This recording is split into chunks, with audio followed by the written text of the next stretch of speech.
Hello, everybody. I'm TJ from New Zealand Mysteries. Welcome along. If you are new around here and you're not familiar with the channel, here's the lowdown. I usually do videos of unsolved cases in New Zealand, but I have started doing live streams as well, and doing the live streams covering cases from around the world that we're keeping an eye on and keeping up with updates. So welcome.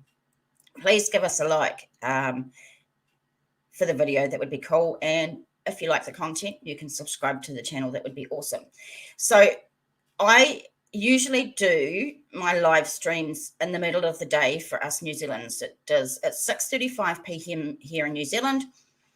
And I usually do at about 10 o'clock in the morning, and that's because I have lots of people from America and overseas who I can catch at that time, and also Kiwis. But I am doing it at this time of night to see who's about and see whether it works, to be honest. So it's just, we'll see. We've got lots of updates coming up. We're going to cover the abandoned children in Texas. We're going to have a look on the updates. I know that's the mother has been arrested, thank goodness. So we'll look at that. We're going to look into the 4-year-old Cleo Smith missing from Australia. We're going to go and look at updates for that. We're going to look at some stuff from another channel, J for Justice, who said I could use some of her content to look at, and that's pretty awesome. So we will be doing that as well. We're going to look at, hey Rachel, welcome, hun. We're going to also look at the Laundries to see if there's any updates on that case, as you do, and also Alec Baldwin and the Rust movie Gun. Awful thing that has happened. So that's what's on the menu tonight. At some stage, I will open up the panel if someone wants to come up and have a chat with me. You don't have to show your face, so don't panic too much. And I like to interact with the people in the chat as much as I can. So let's get into it. Rachel, thanks so much. Hi, first time catching a live. Well, I appreciate it, and I hope that it's going to be a good one. Julie, hey darling, good to see you. Thanks for coming along. What do you think about the new time, Julie? Think it's going to work? We can only give it a shot, right?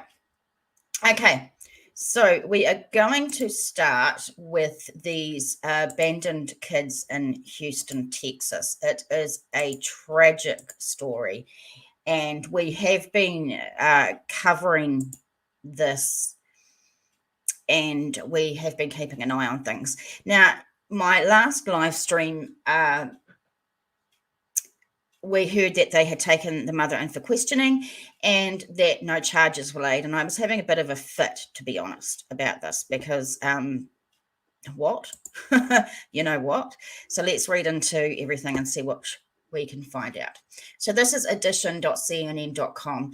Child whose skeletal remains were found in Houston apartment, killed by homicidal violence, medical examiner says. Let's have a look.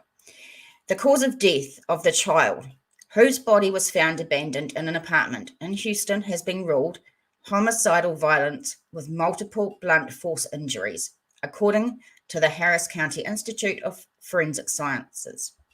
The child's mother and her boyfriend have been charged after authorities found 3 young siblings abandoned in the home along with the body of their brother, police said Tuesday. Brian W. Coulter, 31, was charged with murder in the death of an 8-year-old child who died in 2020, Ed Gonzalez from Harris County Sheriff's Office said. Sheriff's deputies made the horrifying discovery on Sunday when they found 3 children aged 15, 9, and 7 years old and the body of a child. The first thing they wanted to eat was donuts, the official says, which I think is so cute. Gonzalez on Wednesday called it a gruesome child abandonment case, and it seemed too horrific to be real. And I know that when we've covered it, guys, we've thought this is horrific as well. The 8-year-old child is believed to have died around Thanksgiving. Sergeant Dennis Wolford, the lead investigator with the Sheriff's Office Homicide Unit, said in a press conference. The mother, Gloria Williams, 35, has been charged with injury to a child by omission and tampering with evidence involving a human corpse, Gonzalez said. Bond for Coulter has been set at $1 million and for Williams at $350,000, and both remain in custody according to online court documents. So the boyfriend was set at $1 million and the mother was set at $350,000. I'm not sure why the difference. There might be some Americans coming in that may be able to tell us why the prices vary so much and how these are set, how the bond is set. Does it go on aggravating factors and that sort of thing? Not something I understand fully. Efforts by CNN to find out whether either has an attorney were unsuccessful. In a news release, the sheriff's office said the 15-year-old called authorities and said his brother had been dead for a year and that his body was in the room next to his. The teen said his parents had not lived in the apartment for several months. It seems that they were in there while the body was deteriorating, Gonzalez said, referring to the other children. The skeletal remains were in plain view and weren't concealed in any way, the sheriff said Wednesday. Hello, Kylin. Good to see you. Yeah, I thought we'd touch on the Laundrie case down the line as well and have a look for any updates. We've got a few cases we're going to look at tonight and a few things to look at, but we're definitely going to look for updates there as well. Welcome from Facebook. So the skeletal remains were in plain view and weren't concealed in any way. Could you imagine those kids are going to be traumatized for life, knowing that their brother's body has been decomposing in full view in the room next to them? No words. There's just no words. What? Neighbours told CNN affiliate KTRK that the 15-year-old boy relied on them for food. One of them, Erica Chapman, told KTRK that she started giving him food 6 months ago after noticing that the mother was rarely there. This lady said she would come and park and he would run down and grab noodles, drinks and chips and run back up, Chapman said. So thank goodness this lady was doing something. People have been saying, why didn't she do more? Why didn't she do more? Well, she was finding a teenager that was willing to get food from her. She didn't know anything. She didn't want to press him because if she pressed him, he may have run off, you know what I mean? So I think she was doing what she could. So, yeah. Shannon, welcome. Those poor kids, I know, right? This is unreal. Welcome from Facebook. The mother, apparently, was dropping off food or having it delivered on a routine basis, Gonzalez said. Another said the 15-year-old had knocked on his door and asked to use a charger, and the neighbour said, we built a bond from there. So there's definitely neighbours around. Definitely people around knowing something's going on, I think. I started offering him food because I knew he needed more than just a charger, Thompson said. A few times I noticed the lights weren't on and it was quiet upstairs, so I figured there was trouble because the parents haven't been there in a while. I don't know how I feel about that. And I just said about that other neighbour, and I said, don't go at her. And I believe that we don't need to go to any of these neighbours and start talking shit about them or blaming them for what's going on. Although it seems like there was a lot of neighbours around that were questioning what was going on in the house and had some idea. I don't know how I feel about it, to be honest, but on my channel, we don't go and vilify anyone or attack anyone or accuse anyone without evidence or facts, and there's none here, and we're just not going to do that. Carrying on. Both neighbours said they didn't know there were other children and didn't call authorities because they didn't understand the magnitude of the situation. The children were very thin and said they were hungry, and the first thing they wanted to eat was donuts, Wolford said. The apartment was in deplorable condition, apparently. There was no furniture, no bedding, or blankets. The carpet was dirty, he said, and there were roaches and flies in the apartment. Asked why the children didn't call the police earlier, Walford said they were in absolute fear. The 9-year-old had an injury to his jaw that is believed to have been caused a few weeks ago by Coulter. So Coulter is the boyfriend that we talked about. The boy will need surgery and that will happen soon, he said. The mother and her boyfriend were living in a separate apartment, Gonzalez said, but the condition of that apartment is yet unknown. Jim, welcome from Facebook. It's good to see you. Rachel, good to see you, hun. So it's a bit of a experiment with Facebook. So I have a Facebook channel for New Zealand Mysteries. I paid for this month only an exorbitant price, really, to be able to go live on Facebook and YouTube at the same time. And I wanted to see if it works and if people were interested in it. If it's not going to work, I'm just going to stop going onto Facebook. But if people are coming over from there and you like it, then let me know. Give this video a like too. Let's keep going. Gonzalez said it looked like the 15-year-old had been taking care of his younger siblings the best he could. Bless him. It appears that they were basically fending for each other, Gonzalez said. The 2 younger children appeared malnourished and showed signs of physical injury. All 3 were transported to a hospital for treatment. Treatment for just their physical is not going to be enough for these kids. They are going to need help for the rest of their lives. The PTSD they are going to have from this experience is going to haunt them for the rest of their lives. It's absolutely it's just beyond. It's just beyond. They are now in the emergency custody of the Texas Department of Family and Protective Services, according to a statement sent to CNN. In May 2020, 3 of the children stopped attending school in the Alief Independent School District, according to Kimberly Smith, Director of Public Relations. And she did not specify which 3 children she was referring to, because there's the 4 children. There's the 3 alive and, sadly, the deceased child. So this brings up questions. They weren't at school. How come the school didn't notice that something was wrong or follow it up? So we'll see what happens there. In 2019, school district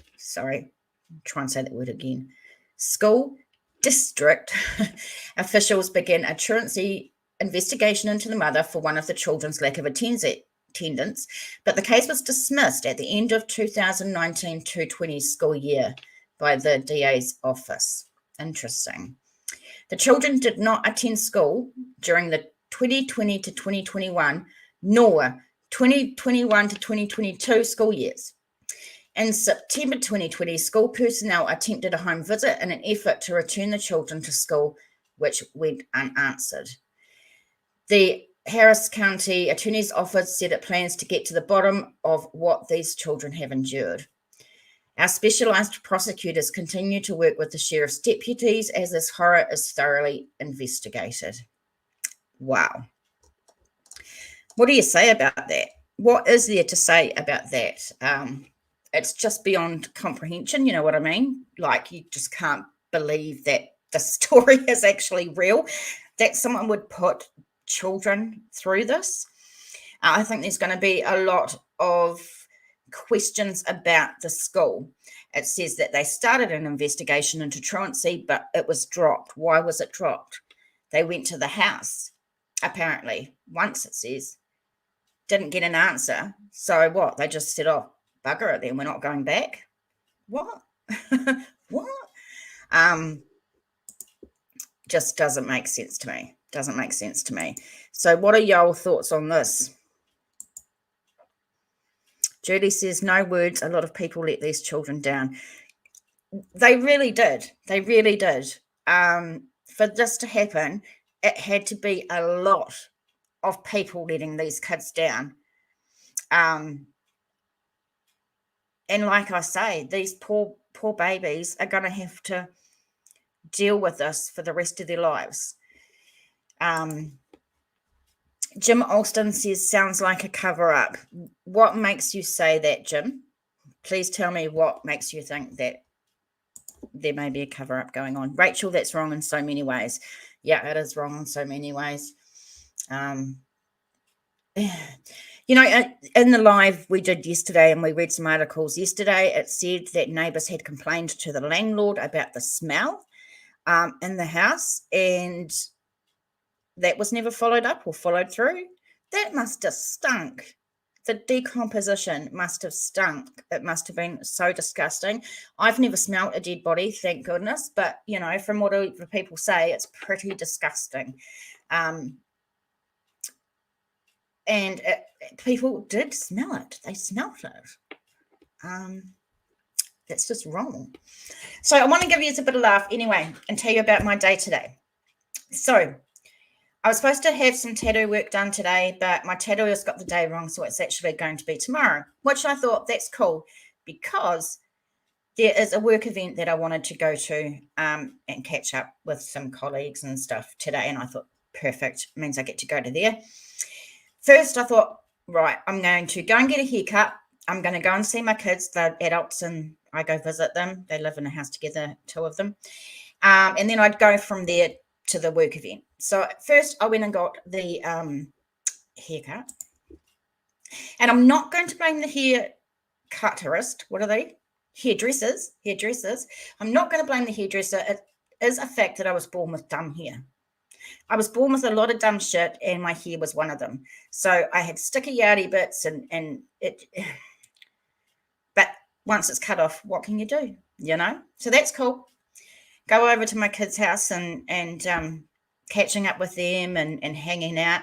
And I was going to watch the 1 p.m. briefing we have in New Zealand about COVID, and then I was going to go from there to this work function. But my vape, which I'm addicted to, crapped itself. And I needed to get the warranty, which was at home. So I said to one of my kids, get in the car, let's go for a drive. So I went home, I got the warranty, went to the vape shop, and after spending like half an hour in there trying to see what was wrong with my vape, it ended up that it's crapped out, and they refused to give me my money back or replace it. They said you have to go through this email shit and blah, blah, blah, blah. And I'm like, well, that's really good. In the meantime, what am I supposed to do? I need a vape. So I had to buy a vape. $100 odd anyway. And tattoo money, by the way, tattoo money. There was something I forgot I was supposed to grab at my house when I stopped to get the warranty card. So on the way back from the vape shop, stopping home, my son says, don't forget that bag, Mum. I thought, righto. So I got the bag and got whatever I needed and got back over to my kid's house. Realised I'd forgot my purse and my handbag. I'd left it at home. The thing is, to get to work, into work, I needed my key, my work key, which was in my bag at home. So if I wanted to go to the event at my work, I would have to go all the way home, get my damn handbag, and then get all the way back over to work. And you know what? I just said, no. I'm going to have coffee, and I'm going to go home and have a nap. And that's what I did. But shit like this happens to me all the time. And I just don't. What a day. Do you guys have days like this or what? Jim said, too many details not investigated. I don't know if the details are not investigated. I mean, there were definitely lack of people doing what they should have. But it seems like they are investigating quite a lot of what has happened. And we just have to see what comes over the next wee while, how that goes. But you're entitled to your opinion. Oh, wait, let's go to the next case, and all the articles in that are in the description box if you want to go further and have a look at anything. So let's go to this. This is missing 4-year-old Cleo Smith from Australia. This is one sad story, this one. So we'll have a look at this. Julie says, definitely some days don't work. I just put it down to a block in energy. I just shook my head and said, nah, I'm not doing this anymore. Today's done. I'm going home, having a nana nap. And luckily I felt good, so I came on here. All right, from nzherald.co.nz. Cleo Smith disappearance. Police search girl's family home for a third time, but say her parents are not suspects. Before we get into this, just a quick reminder, there is no evidence or facts that points to these parents whatsoever. I do not want to hear derogatory comments about the parents or blaming the parents at this stage because there's no evidence or facts to back that up. And so I think Julie's my only mod in here. If anything happens like that, Julie, just boot them. It's not going to happen here. So West Australian police have searched the home of missing 4-year-old Cleo Smith for a third time, but say her parents are not suspects in her mysterious disappearance. Acting Police Commissioner Cole Blanche said forensic examinations at the Carnarvon home of Ellie Smith and Jake Glidden was standard practice and part of eliminating everyone who was at the Blowholes campground in McLeod on October 16th as a suspect. Blanche told the radio, "We must do a thorough investigation." He said, "The parents have been nothing but helpful. We've worked very closely with them. They've let us into their home. They've let us into their cars, their phones, everything. Our job is to eliminate everyone that was at that campsite, and that is a systematic and thorough approach in doing so in any investigation. That really is the focus of the investigation at the moment." On Tuesday, detectives and forensic officers scoured through the home for several hours before leaving with 2 evidence bags. The mum and stepdad have also vehemently, well, they did whatever they did. They denied having any involvement in the girl's disappearance. "No way, we love our daughter and want her home," Smith said to Flashpoint. "There is no way that either myself or Jake could have done anything to hurt our daughter. She's been taken from our family, from somewhere she's meant to feel safe. Police suspect Cleo was abducted from her family's tent sometime between 1:30 a.m. when her parents last saw her when she wanted some water, and 6 a.m. when they discovered she was missing." Blanche said police were still very open-minded with their investigation. Blanche said everyone still held hope Cleo would return home safely. "There's a massive police team up in Carnarvon, up at the Blowholes, still working every day. It's important we all have hope that we can bring Cleo home.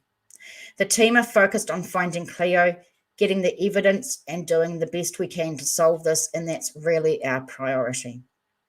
A major focus of the investigation revolves around a report from 2 people who said they saw a car turn right off Blowholes Road onto Northwest Coastal Highway, heading towards Carnarvon between 3 a.m. and 3:30 a.m. the day Cleo vanished. Police have been examining CCTV footage from businesses and homes that may have captured the car or anything else that might be relevant to the probe." He said that is really one of our investigative areas of focus. Look at that little doll. Isn't she just gorgeous? He said it's not to say that we're saying that that is the person who abducted Cleo, but certainly driving around at 3 a.m. coming out of there would pique our interest as to who it was and what they were doing there, and maybe what they saw themselves. And from our last article or our last live stream, we know that these people could say that there was this car around 3 to 3:30 a.m., but they couldn't tell the cops what kind of car, how many people were in it, or even what colour the car was. So how helpful is this, really? Asked about bounty hunters trying to cash in on the $1 million reward money to solve the mystery, Blanche said the main thing was that people were looking for Cleo. He said the $1 million reward was put out there to help us find Cleo, and I think people, whether it's for the money or whether it's just to do the right thing and help find Cleo, people are up there trying to find out what happened. There's still a lot of land up there to cover. I just ask that people don't put themselves in any danger doing so. Blanche said, as tragic as the situation was, it was comforting to know that so many Australians had stepped forward to help.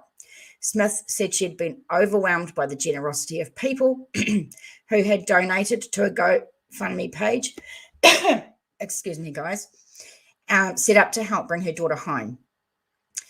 And I can just see the link, so I'm going to put that in the description box. We had a lovely friend start a GoFundMe to support the small businesses and ourselves during this nightmare. We've been overwhelmed with so much love and support, especially our community, friends and family. More than 80,000 has been raised so far. Wow, that's pretty good. While money doesn't compare to having your sweet daughter safely back in your arms, we want you to know that everyone across Australia is impacted by your tragedy, one donor wrote. We stand by you and tightly embrace you and little Cleo.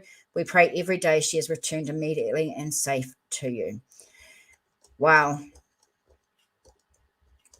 Very, very sad. The fact that the police have gone back to the home 3 times now kind of tells me that maybe they're just grasping for anything to find anything. I don't hold much hope of finding her, unfortunately. It's been over a week now. It's been a while. And we know what usually happens. We know the statistics. Can't say that word today either.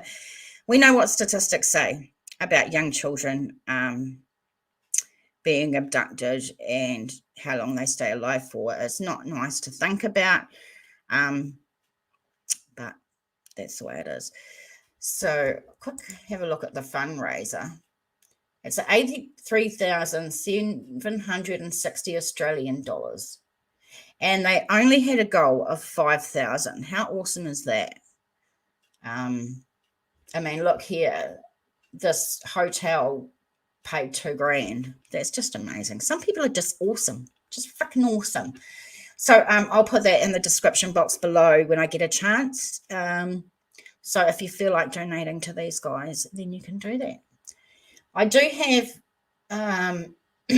one more article about this. So again, we're at nzherald.co.nz.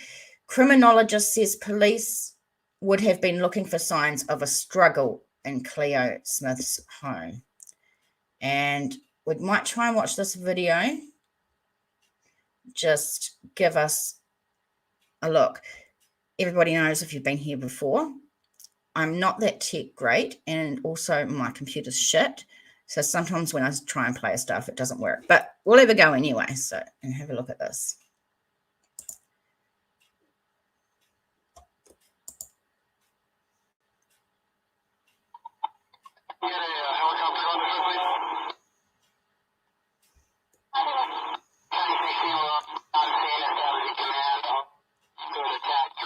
So why is there a video about the Rust shooting on the story about Cleo Smith? I don't know what's going on there, guys. NZ Herald, you made a mistake. Julie says, I know it's still being covered daily and they are being positive about the parents not being involved. Absolutely, Julie. They seem to be throwing out all the stops, really, to try and find her, which is amazing, and the communities are stepping up. I hope bounty hunters are trying to get the $1 million because it just brings more awareness to the case, you know. And you have to remain positive, I guess. I think maybe I'm cynical because I've been looking at a lot of true crime stories and they just don't always end that good. So I need to be more positive, maybe. All right, let's read this. Julie, guys, is from Australia. One of Australia's leading criminologists has revealed the heartbreaking clues that police would have been looking for inside Cleo Smith's home. Police have now ruled out the missing 4-year-old's parents as suspects after a third search of the home on Wednesday. Dr. Malik said investigators would have likely been looking for signs of injuries or struggles inside the home. Dr. Mallet said investigators would have likely been looking for... I just read that. I told you, my day has been a shit day. I have not been able to get my shit together.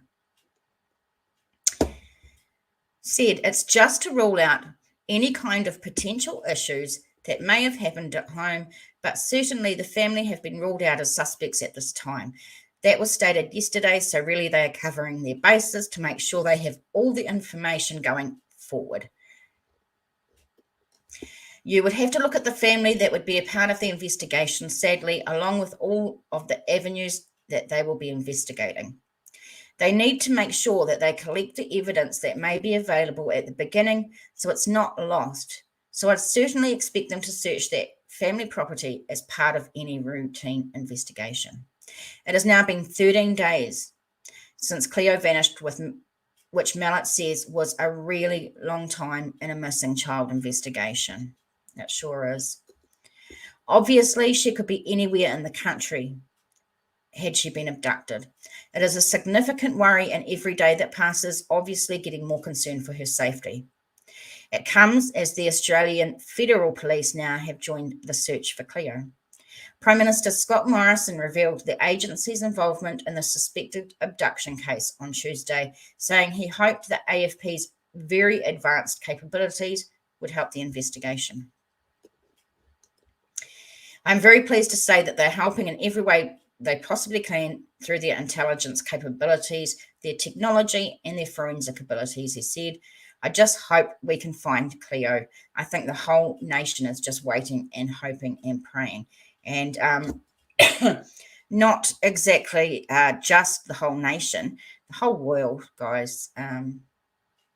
We're hoping for this. I just want to assure everybody over there in WA, particularly the family and friends of poor Cleo, that this is really capturing the minds of the country. Creepy warning from the campsite. A sinister warning of an attempted abduction emerged more than 7 years ago from the remote campsite where Cleo was last seen.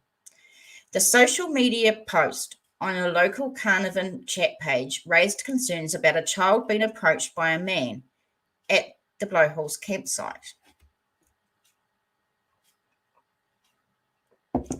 The local said the girl was approached by a male aged in his late 40s with a beard and who was driving a small red car at the popular coastal campground in 2014. The girl's mother said she reported the incident to the police at the time. This is worrying, even though it was 7 years ago. Or several years ago, whatever he said. Yeah. Attention, please be aware the mother's post started. The man asked her if she would get in the car and go for a drive. She said no and took off straight back to camp. And she said, sorry, I don't have a better description, as she was quite freaked out. The police have been notified. Good time to remind our precious one of stranger danger. Police believe that Cleo was abducted after she vanished from a tent she shared with her mother, Ellie, and Jake and baby sister, Isla. She had woken up about 1:30 a.m. and her mother gave her a sip of water and she went back to bed. When they woke up at 6 a.m., the tent zipper was open to a height the little girl would not be able to reach and she was gone. Her sleeping bag was also missing. Last week, it was revealed by police that up to 20 registered sex offenders live in the area, all of whom have been interviewed by police. At this stage, police have not named any suspects in her disappearance. Anyone with info about Cleo's disappearance is urged to contact Crime Stoppers Australia, which is 1800 333 000. Absolutely tragic story. Julie, it really worries me about finding Cleo because it has been so long. There has been nothing. Yeah, it's been a long time. And they, from what I can tell, from what they're releasing, they have not found anything at all. Even the car, I mean, great. We know that there was a car leaving about 3 to 3:30 a.m., but we don't know the colour of the car. We don't know the make of the car. So realistically,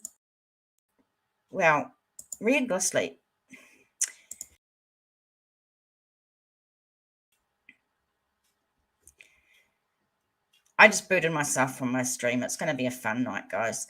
Realistically, with that tip about the car, how are we going to?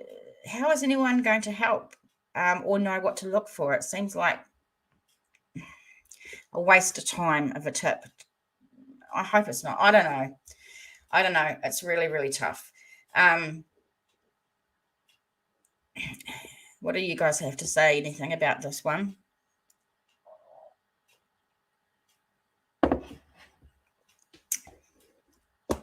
We can talk at the end, and also if anyone wants to come up on panel and discuss any cases or anything, that'll be cool too. All right, next. Next, Julie says we can't. It is a waste of time. I mean, they've got to put the tip out there, don't they? Because they've got to try everything. But I just don't understand what they think the public can help them with the car. Yeah. Right. Everyone wants to know about the laundries. I am a fan of a channel, J for Justice. Her link is in the description box down below. I was watching her yesterday, and she has produced a video about the ongoings, the F-ups, the mistakes, the weird stuff, weird and wonderful stuff that has been going on in this investigation. Now, I have asked her for permission. She's given it to me to play this video. And she also has an email from the mayor. We're going to read that as well. She's kindly said I can use that. So shout out to J for Justice. Please give her a like and give us a like too. Right. So I'm going to put on this video, and we might pause it a few times and have a chat if something comes up, but otherwise I'll just stay quiet and let you guys listen to it. Let me know if you can hear and see it okay.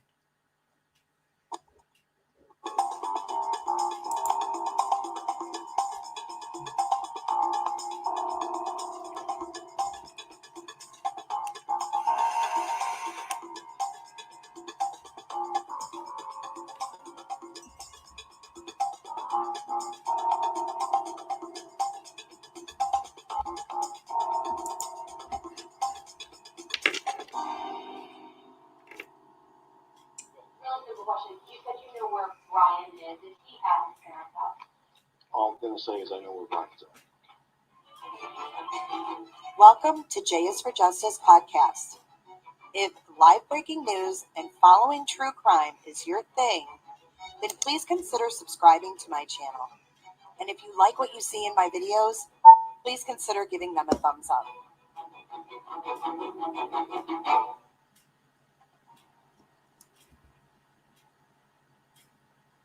They wanted to go and look for Brian by themselves. After speaking with me, I told them that I wanted to notify law enforcement so that we would have no issue. And, I did text my contact at the Northport Police Department. The response I got was, "Thank you for the heads up."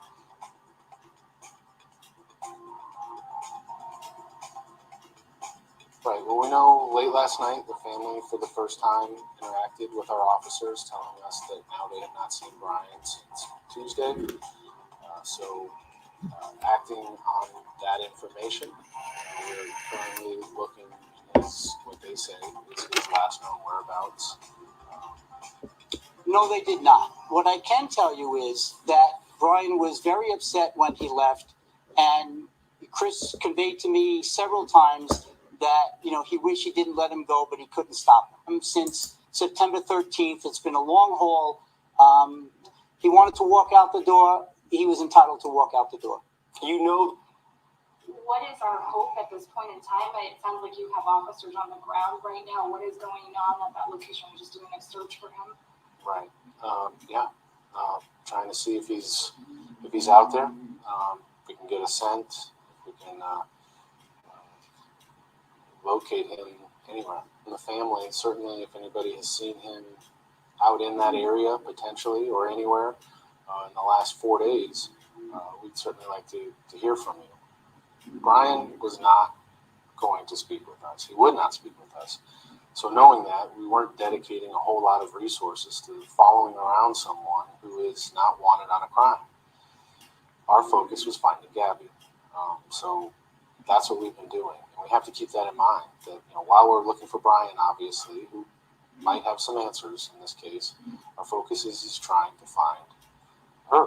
When was the last time that Northport Police? We know that he is, at this point in time, just a person of interest in a missing persons case. But when was the last time that Northport Police believed that he was in the area? Well, we 100% believe that he was in that home. That was the information that we have. Again, this is not a suspect in a crime, has not been. The Northport Police Department took over this case as the lead agency on Tuesday. We were working along with the FBI. I think a lot of people think apparently that we should, be following him around everywhere he goes. Well, that's just not the way it works in a missing person case where someone is not currently a suspect in a crime. Do you know where Brian Laundrie is right now? Yes.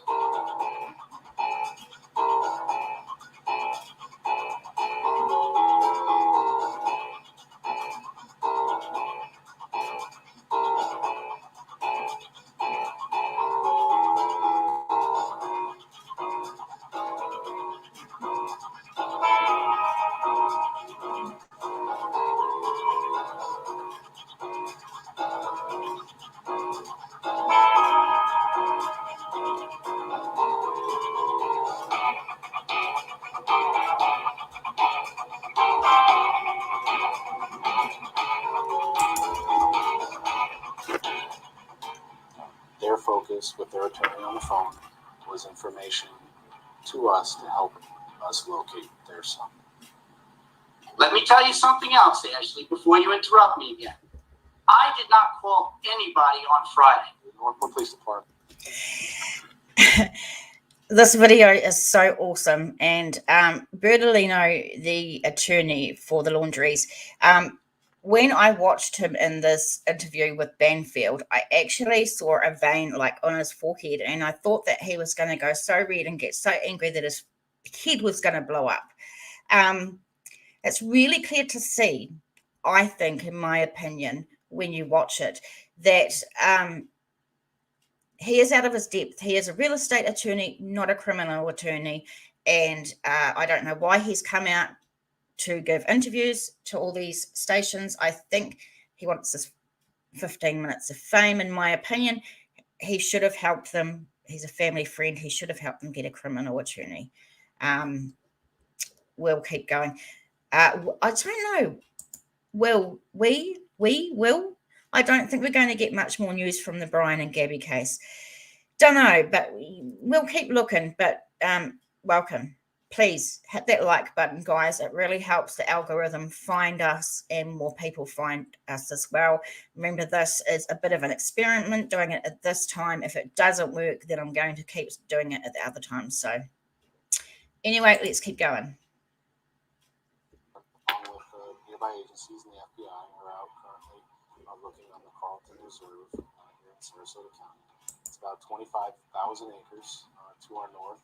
There's also thousands of other acres attached to it. But the trailhead here in Northport leading to that is the Mayacahatchee Creek Environmental Park. So right now, there's officers on foot, on ATV, dogs, looking for... This guy is so sleepy. They believe that that's where he went. That's what they've told us. How did the Laundries know where to look? Well, Brian had hiked in that reserve in Mayacahatchee Environmental Park many times. Chris has hiked with him several occasions as well. They kind of knew his favorite spots. We had told law enforcement from the beginning where Brian would most likely be in the areas of the park.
Laundrie's parents either decided on their own or were asked to go to this section of the park. And this is the same area, essentially. It's adjacent to the same area where they had told law enforcement that that's probably where their son went. You know, you look at the events of today and you think about the fact that this area where they suddenly decided to go this morning was off limits. It was closed until yesterday.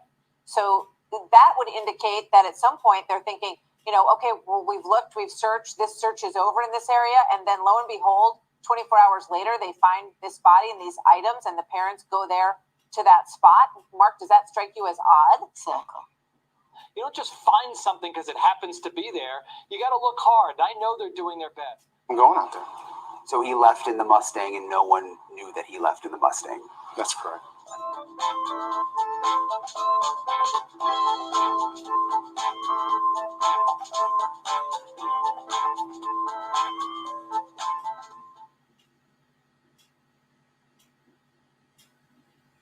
So now those search crews, they are back out. They are searching and working hard this morning in the 25,000-acre Carlton Reserve. That is the same as searching the entire city of Fort Myers, if you think of that. So our Calvin Lewis is on location. He's at the Carlton Reserve. Right here. As you can see, it's pretty empty. There are no longer officials stationed outside the park here directing who goes in or comes out of the reserve. And that's because the Northport Police Department says searches are being scaled back, and they will now be targeting areas based on specific pieces of evidence. We've also learned that the FBI is now leading this search, but Northport Police will still be helping out. Now, despite the exhausting search thus far, Northport Police say this search is not a waste of time. They have intelligence that Brian Laundrie may well be in the Carlton Reserve.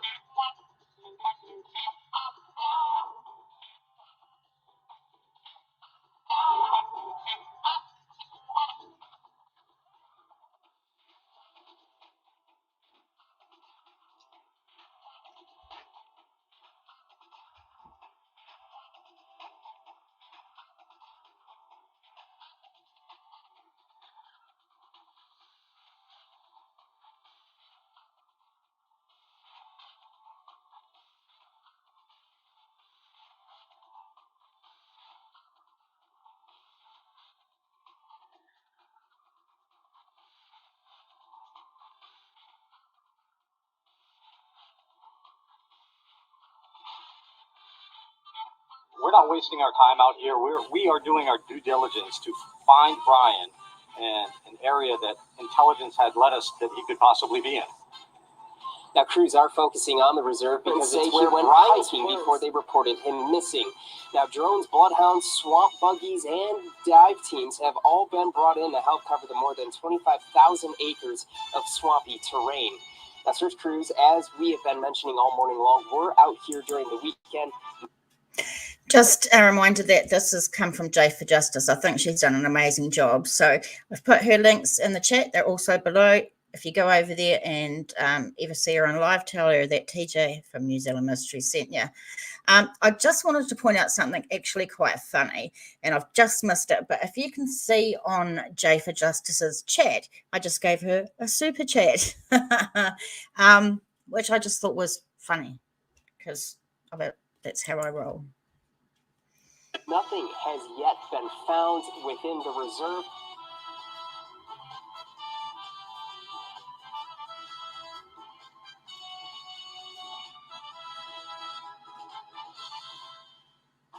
Our intention was to keep an eye on Brian, and clearly him going out there, we missed him going out there.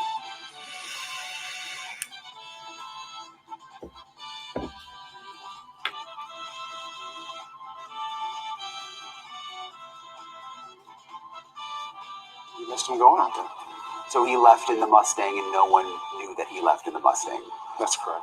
When Chris went on Monday night to look for Brian when he didn't return, you know, he saw the car. It was dark. Everything was wet and flooded. And, you know, he returned the next day, and Chris and Roberta looked again in the same areas. But again, it was flooded, and they really couldn't get off trail.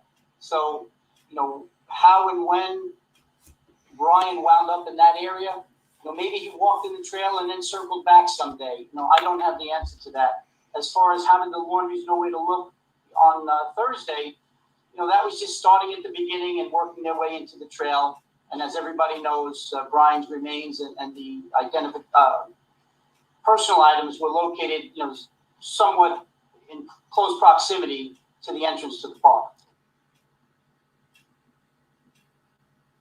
Remains and the personal items were located. For that reason, how long will it be until you can actually tell us these things?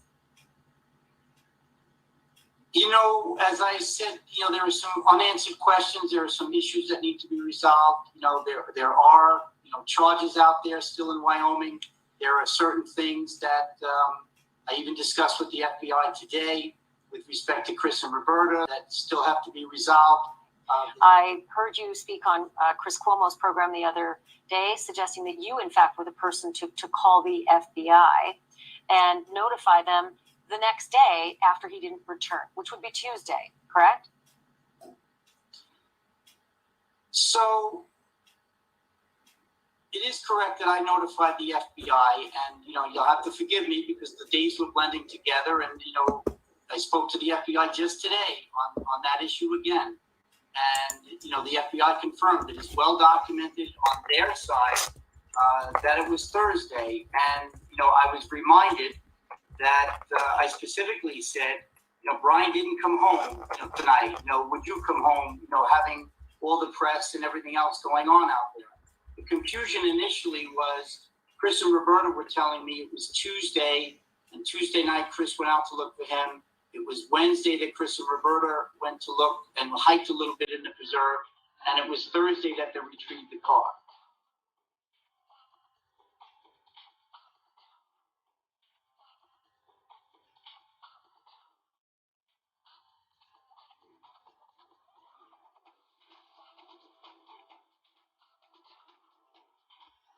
Today when I walked back there, I got to see firsthand the treacherous conditions that they were working on. We're talking about water levels up above almost the chest area, rattlesnakes. Just pausing for a minute. Please hit the like button. If you haven't, I'm going to keep saying it all bloody night long. This dude was not an investigating agency at all. So why the hell is he in a press conference having his 15 minutes of fame, patting the other law enforcement agencies on the back? This is weird as shit, and I don't know why he would do this. Alligators. It was Wednesday that Chris and Roberta went to look and hiked a little bit in the preserve. About water levels up above almost the chest area, rattlesnakes, moccasins, alligators. It was Wednesday that Chris and Roberta went to look and hiked a little bit in the preserve. We then received some information from press that indicated that they had video of the car in the driveway on Wednesday.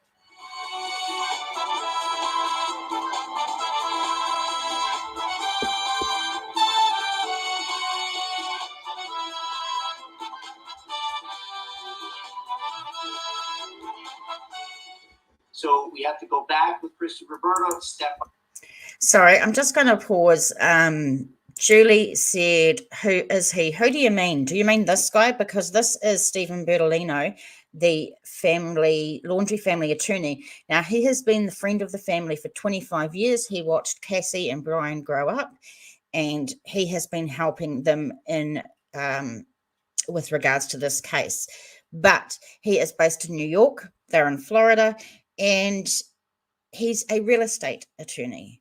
He is not a criminal attorney, and I think it becomes very evident that he doesn't exactly know what he's doing, in my opinion. Wildflower, hi, welcome. It's good to see you. Let's keep going. Each day, they had been in their home every day. The days were blending together. It was very stressful, and when we went through the period and I showed them the video clip of the Mustang on the, I believe it was the 15th, in the driveway. Chris said to me, well, then it had to be Monday. And I went back to the FBI, and the FBI said, yes, we believed it was Monday from the beginning, but we do understand that the days were blending together. But there was no doubt in my mind that I was the one that called the FBI. And, I've had multiple conversations with the FBI, initially. And I even said to the FBI, I said, I know I told you that the night of or the morning after. So I was even hedging my comments because I didn't know in which conversation I had informed them. Was it the night of or was it the morning after? And ultimately, in conjunction with the FBI, we all agreed that it was Monday the 13th. The proof is in the pudding, if you will. In this case, the reporter showed me that the vehicle was in the driveway on the 15th.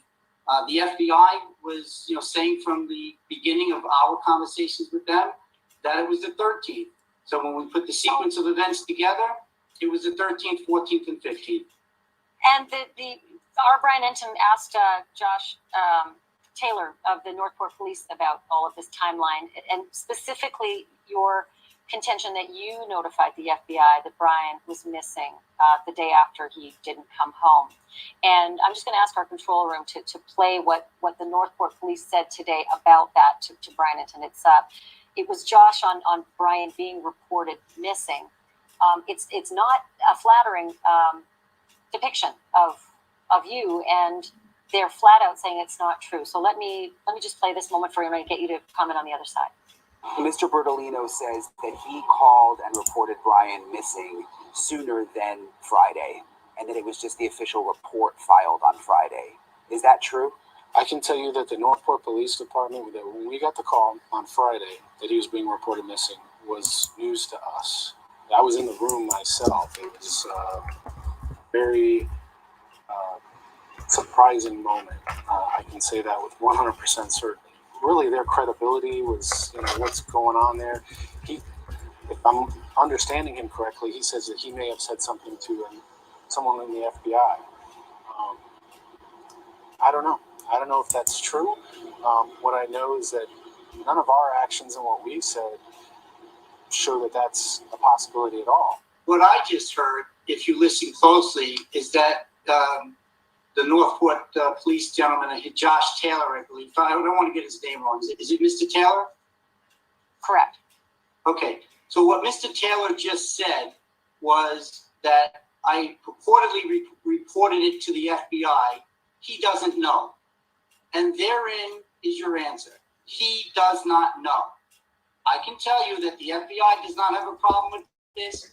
Today at 2 p.m., at 2:15, I had a meeting with two representatives from the FBI in my office, and they once again concurred and confirmed there is absolutely no doubt that I informed the FBI that Brian didn't come home on day one. Let me tell you something else, Ashley, before you interrupt me again. I did not call anybody on Friday. I heard Mr. Taylor's press conference on Thursday. On Thursday, Mr. Taylor said, when asked a question, do you know where Brian is? He said yes. He was in. Do you know where Brian Laundrie is right now? Yes.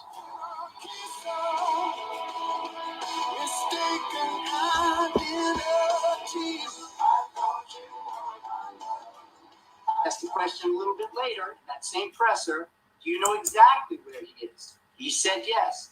All I'm going to say is I know where Brian's at. I was shocked. I immediately called my client and said, do you know where Brian is? Because I don't. We haven't seen him. Was he picked up? Because if he was picked up by the PD, they would have to inform me. And they said no. At that point, I got I'll disclose this. I reached out to somebody in the afternoon, and I got an ethical opinion as an attorney for Brian Laundrie as a missing person, perhaps. What could I do? So another quick pause, and tell me if you'd prefer me not to pause and talk, whether you'd prefer just to listen to the whole thing. First, Wildfire, I know there is true crime drama happening on YouTube. It happens all the time. And I don't think it's,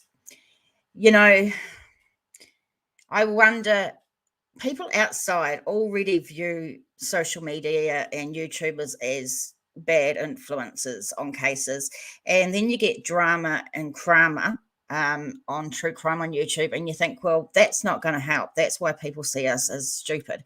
But there are legitimate channels out there that want to find the truth and want to find justice, and we're all around. Just this is from J for Justice. Her she's given me permission to stream this, and her link is in the description box below. I think you can start to see that this attorney really is struggling. I don't know why he keeps going on to multiple interviews, because he seems to just muck up his words even more. He gets so confused himself that he confuses everybody else. And he's just admitted that he had to ask another attorney an ethical question about the case. And I just think it shows that he is out of his depth. Let's keep going. Hey, Mark, welcome. Ethical advice, if you will. Decisions were made between me and Fritz and Roberta. With that knowledge, Friday came.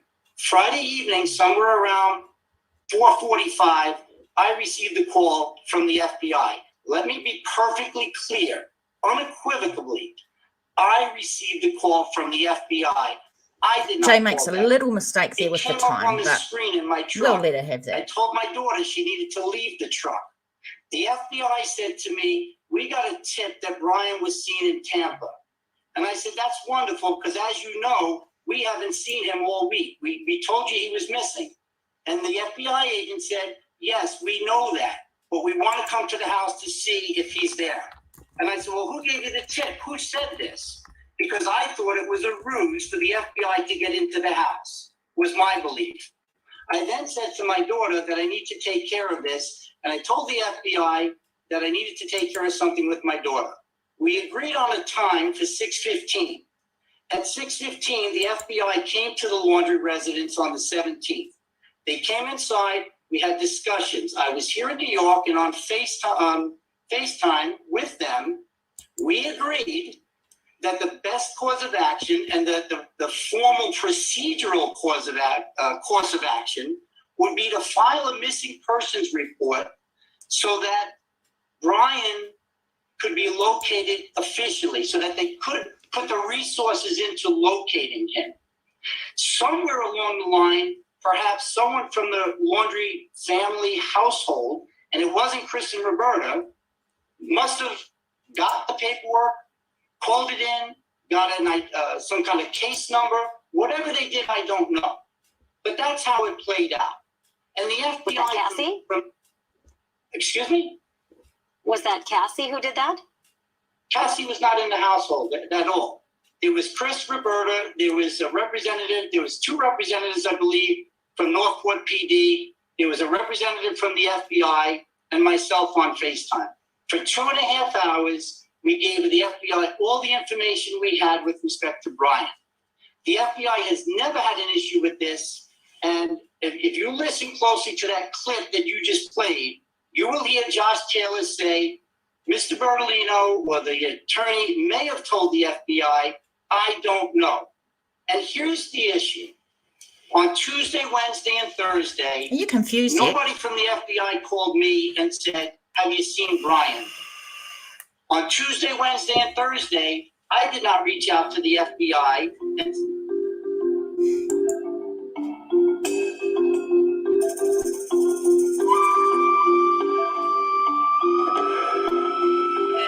Today at 2:15, I had a meeting with two representatives from the FBI in my office, and they once again concurred and confirmed there is absolutely no doubt that I informed the FBI that Brian didn't come home on day one. And so you're, just to be clear on this, because it's not, you talked to the FBI and said Brian hasn't returned on Tuesday? No, I didn't say that. I said, Wednesday?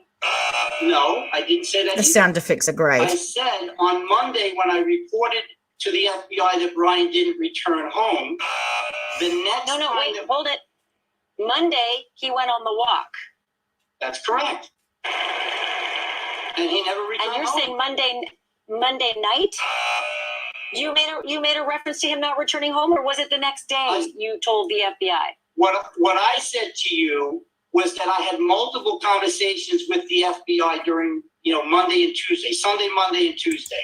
I did not recall whether I mentioned it to the FBI on Monday night or Tuesday morning. The FBI confirmed with me that their records reflected that it was Monday night. So you were talking to the FBI on Sunday, even before he went for the walk. And you were talking to them on Monday before he went for the walk. And you talked to them on Monday after he went for the walk? Okay, actually, you're bringing multiple issues together. I'm trying to get clarity, that's all. Just details matter on this one. They do. The crickets just get me. On Saturday evening into Sunday morning, at 11:30 p.m. on Saturday night, I got the first phone call regarding this matter. At 1:30 in the morning on Sunday was the first phone call from the FBI on this matter. At 8 a.m. on Sunday was the next phone call from the FBI on this matter. It was a different agent. It was on the initial introduction, if you will, of this case. On Monday, 2 FBI agents came to my office to introduce themselves and to discuss this case. On Monday evening, and or in my recollection, Tuesday morning, I reported to the FBI in a normal conversation that Brian didn't return.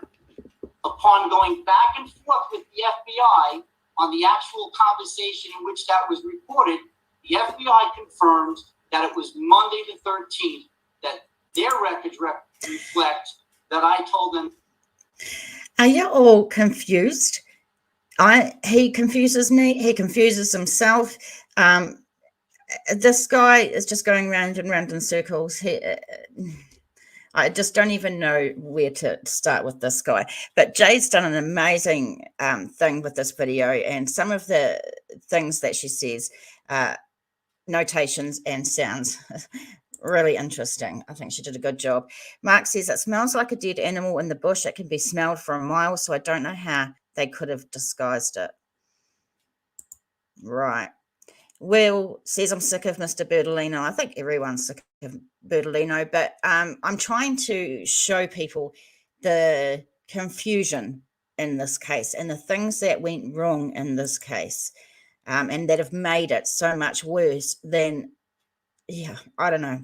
Julie says, yes, Mark, I once had a dead python. Ugh, decomposing in the outside laundry. It would constantly turn my stomach and make me retch. Oh, that sounds so disgusting. Yuck. Wildflower, hey hun, I've been following mainly Summer Wells, not the laundry case, but I do know the basic storyline. Jay is nice for letting you use her content. Yeah, I really appreciate that. So if you do ever go over the channel and you're in the lives, tell her that TJ from New Zealand Mysteries sent you. Brian didn't come home that night. On Tuesday, now that I have that, hold on. I was just going to say, on clarity. Yep. On Tuesday, Wednesday, and Thursday, there was zero communication with respect to where is Brian between me and the FBI and myself. it's all just surprising because Josh Taylor said today they were in lockstep with the FBI all the way along. Even the Northport police chief tweeted out, get us an interview with the client on the following Wednesday. No, that's what they told us today. That's what they told us today. Play the clip you just played, and let's listen again where he says, I do not know. Because that's what he says, actually. I'm telling you, they told our Brian Enton today, in a whole, it's a 15-minute interview, sir. It's a 15-minute interview, and they said that they've been operating in lockstep with the FBI all the way along. Okay. Play the clip you played a moment ago, and let's listen to him say, I don't know. You know what? We're going to wrap that clip up. We absolutely 100%. That's why you're here. 100%, and we're going to wrap that clip up. It takes a minute or so. I'm going to go to break, get the control room to do it, and after the break, we'll play it, and we'll get the clarity on that. Is that okay, Mr. Bertolino? That's fine with me. We are back with Stephen Bertolino, the attorney for the Laundrie family. Dun, And dun, dun. Here comes Brian Enton. A full minute long. But the person who actually conducted the interview is Brian Enton, and he has the full characterization of what the Northport police told him for 15 minutes during that interview. So I'd like to turn it over to Brian Enton for a moment to tell you exactly what they told him. Brian, Mr. Bertolino's on with the two of us. Hi, Ashley. Hi, Mr. Bertolino. I've been in touch with Mr. Bertolino for the last 5 or 6 weeks. Basically, Josh Taylor with Northport Police has said that the way he has phrased it, that they are at the same table, sitting at the same table every day as the FBI, sharing information, constant communication with each other. And I was thinking back to that week when the police chief had that press conference. On that Thursday, the police chief said that he knew where Brian Laundrie was, but it wasn't just that Thursday. That almost every day when I interviewed Josh Taylor, I would ask him, "Do you know where Brian Laundrie is?" And he would say, "Yes, we know where he is."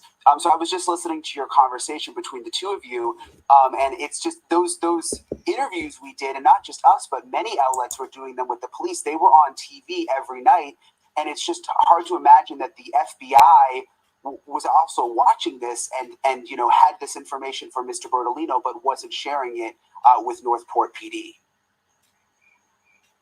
Crickets. Good evening, Brian. How are you? Good. Nice to hear your voice, Mr. Bertolino. But I wasn't sure if it was my turn. And Brian, I concur. It would be hard to believe that, right? So 2 days ago, I had a conversation with somebody in the Northport PD to clear the air on this one as well.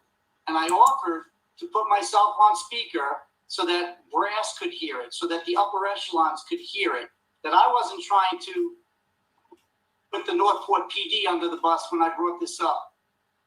They told me in no uncertain terms that they had no idea that the FBI knew about this.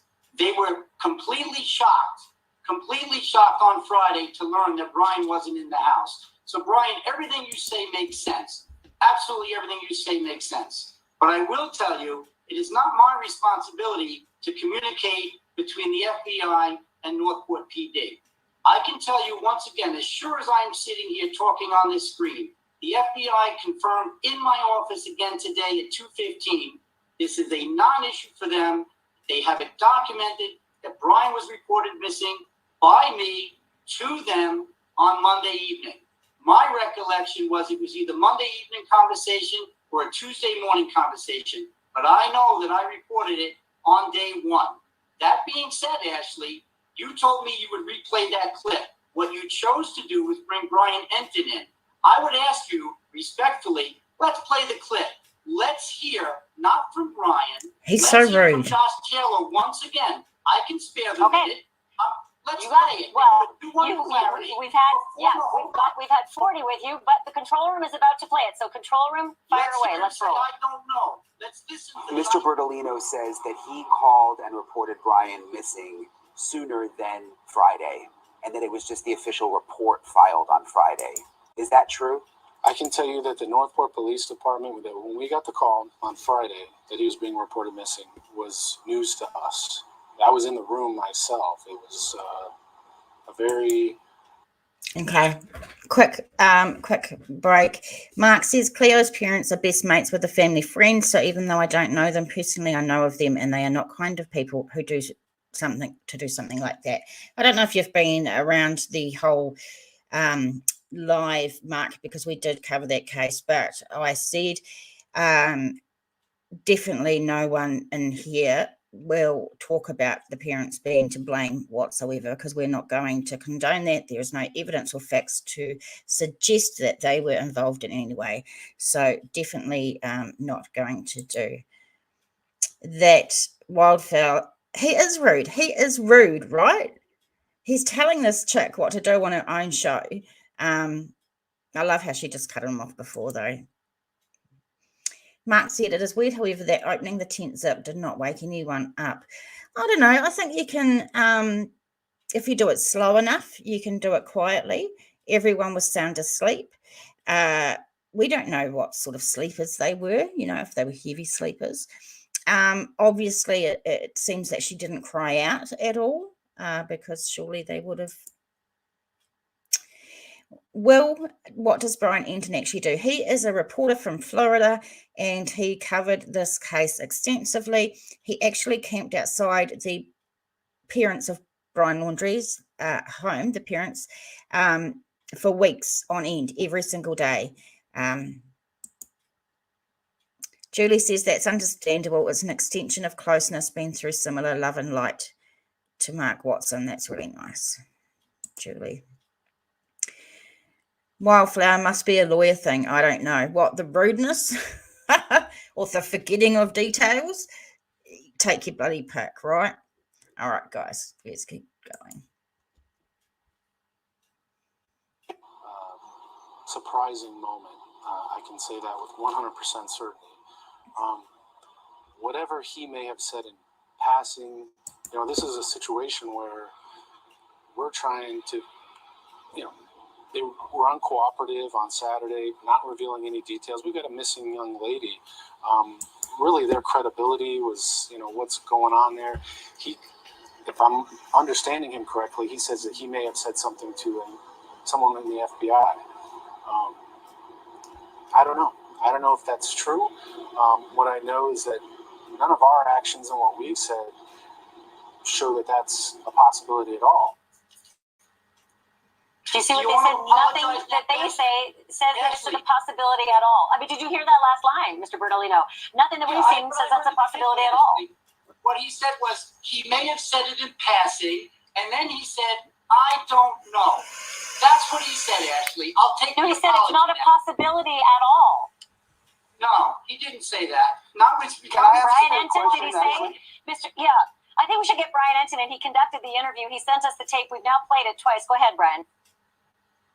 Well, I just had a quick question for Mr. Bertolino that I was thinking about. I mean, if he was at home watching the news all week and hearing the police say that they had eyes on Brian, and the Laundries were watching the news or were hearing from Mr. Bertolino that the police were saying that, but if they were worried about Brian and he was missing and, they wanted him to be found, wouldn't you want to correct the record so that people would actually be looking for Brian? So, Brian, we're not going to get to the bottom of this. I'll get past the fact that Ashley won't concede that what was said out of Josh Taylor's own mouth was that I may have said it in passing and that he does not know. Let's move past that because the tape speaks for itself. What I will tell you, Brian, is we were not, at that moment, we were not concerned that Brian, had hurt himself or wasn't coming home. Chris and Roberta had indicated to me that Brian had gone out camping and hiking for multiple days, many, many times. He was a young man. They weren't concerned. They thought he was clearing the air, clearing his mind. So they're not concerned. We got the call that's going to change. On Friday that there was a tip he was seen in Tampa that we were concerned. And why did you report it to the FBI, Mr. Bertolino? If they thought he needed to clear his mind and he's an avid hiker and camper, why were you calling or talking to them on Monday night or Tuesday morning saying, yikes, he hasn't come home? Why is it an issue? Ashley, nobody said, yikes, he hasn't come home, Ashley. So why would you report it to the FBI if he didn't come home, if he just needed to clear his mind?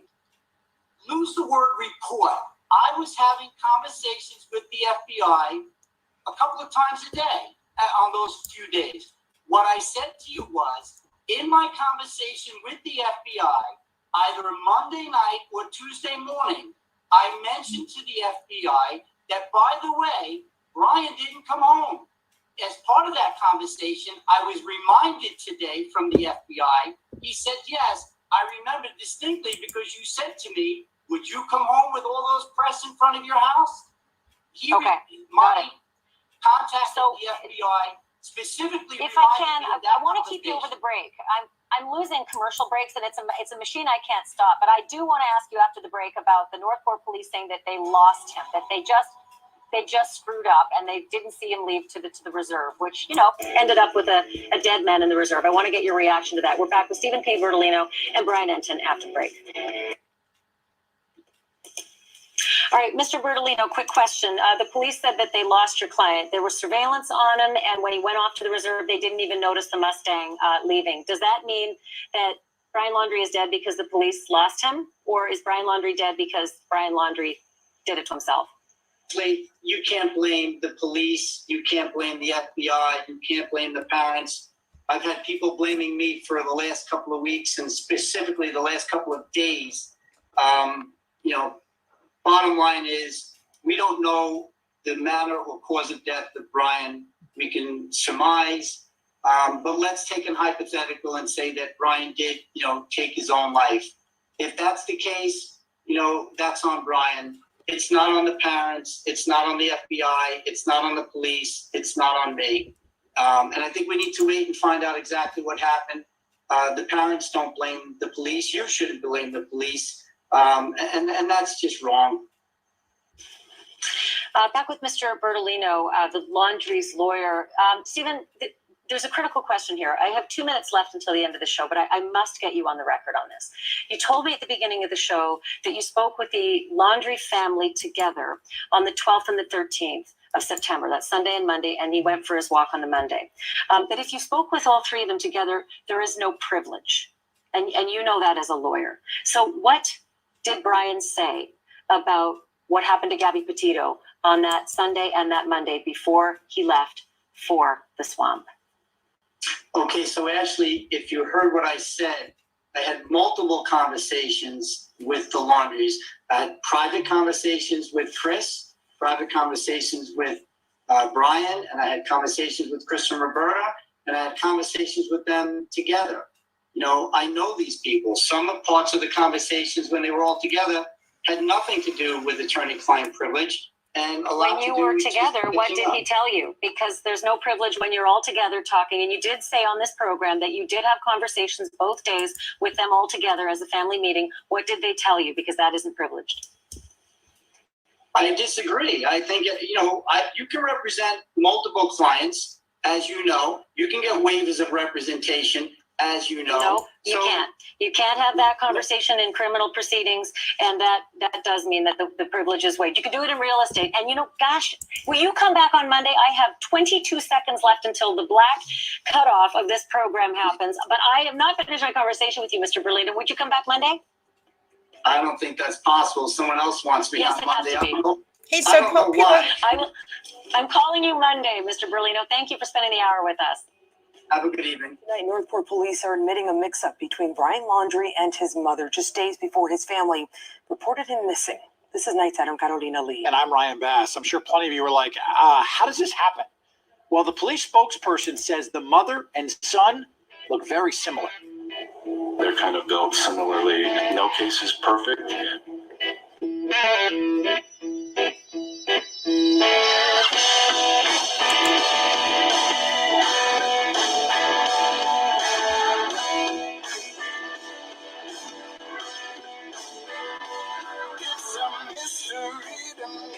How it all could happen, a puzzle I just can't solve. Since I'm out of tears, I resort to laughing. How did I ever get involved? It was a case of mistaken identity. I thought you were my love. I thought you were my piece of mistaken identity. I thought you were my love. Police watched him leaving the house in his Mustang Monday, September 13th, and they thought that they saw Brian come back on Wednesday. Now, this is where we run into problems. We've since learned that Brian never came back home. In fact, his family reported him missing 2 days later on September 17th. So if it wasn't Brian who came home in the Mustang, then who did? Cops say it was his mother, Roberta. When the family reported him on Friday, that was certainly news to us that they had not seen him. We thought that we'd seen Brian initially come back into that home on that Wednesday. I believe it was his mom who was wearing a baseball cap. They had returned from the park with that Mustang. So who does that, right? Like, if you think your son's missing since Tuesday, you're going to bring his car back to the home. So it didn't make sense that anyone would do that if he wasn't there. So the individual getting out with a baseball cap we thought was Brian. Looking at everything we know now, investigators might have discovered that Brian Laundrie was not at the house 48 hours before he was reported missing. Northport Police is well aware of the criticism against the agency, but Taylor told us last week that no matter what, the outcome would have been the same. Odds are, the way that it turned out probably still would have turned out that way. You know, odds are he would have walked out there if he wanted to on a Monday and done what he was intending to do. Northport Police admit the mistake was costly. Today, we also learned the initial autopsy report for Brian Laundrie came back inconclusive. Right now, his remains are with a forensic anthropologist for further analysis. Tonight, his family is privately grieving all of the developments, and today he spoke with Northport Police about some things that still are not adding up. And also, Brian, what's next? Yeah, absolutely, Marty. You know, there are things that Northport Police could not talk about until now because we now have confirmation that Brian Laundrie is dead. I started this conversation by asking them what they thought about the Laundries suddenly showing up to the reserve and finding the personal items that led to Brian Laundrie's remains. So many people don't understand how there was this 5-week search and then all of a sudden the Laundries go out at 7 a.m. and less than an hour later, personal items found and then the remains. Are you looking into that? Is that strange to you? This case from the onset has been odd. We've said odd over and over again. So it almost seems par for the course in this, unfortunately. I think it is a coincidence.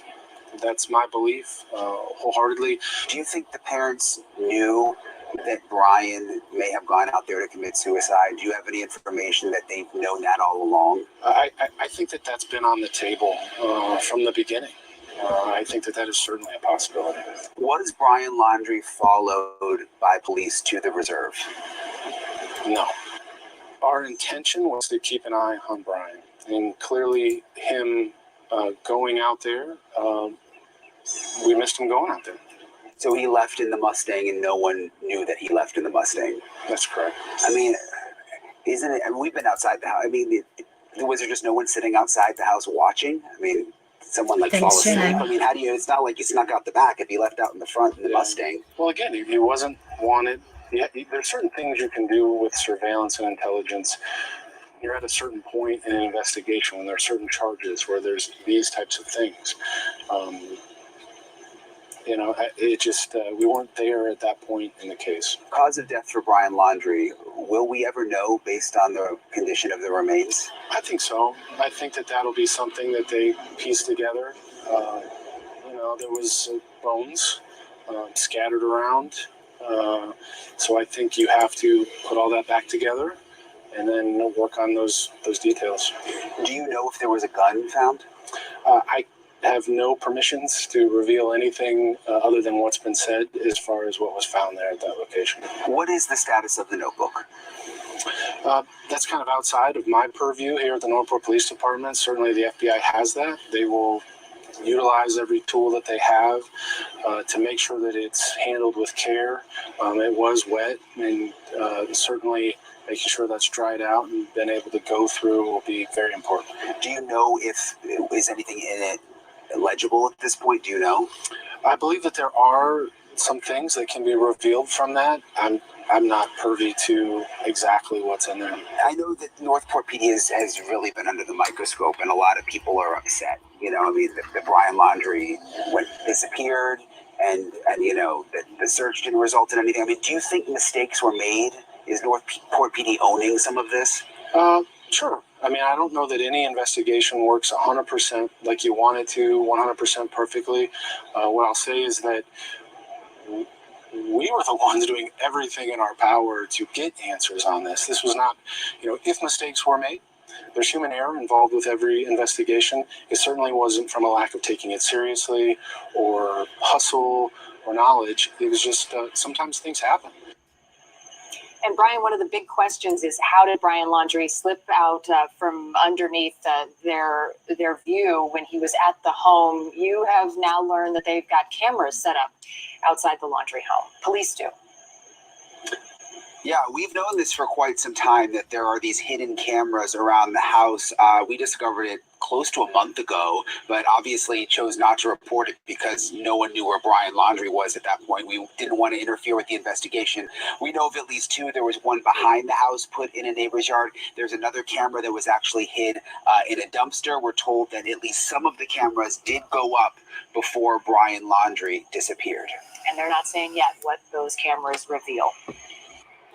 And this is Eagle 8 going back to refuel, signing out. #stand up. Okay, let's talk about that. Let me know, what do you think about that? I want to give a huge shout out to Jay for Justice. Thank you so much for letting us share your video.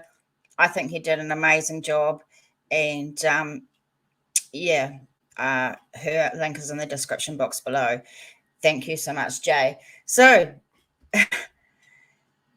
that is just crazy. Law enforcement and everyone's focusing on the Northport Police Department, but they're not mentioning the FBI. The FBI took lead on this case. So all the human errors that have happened, it's not just Northport PD that have to answer to it. It's the feds as well, but you don't ever get a mention from the FBI about anything that's going on.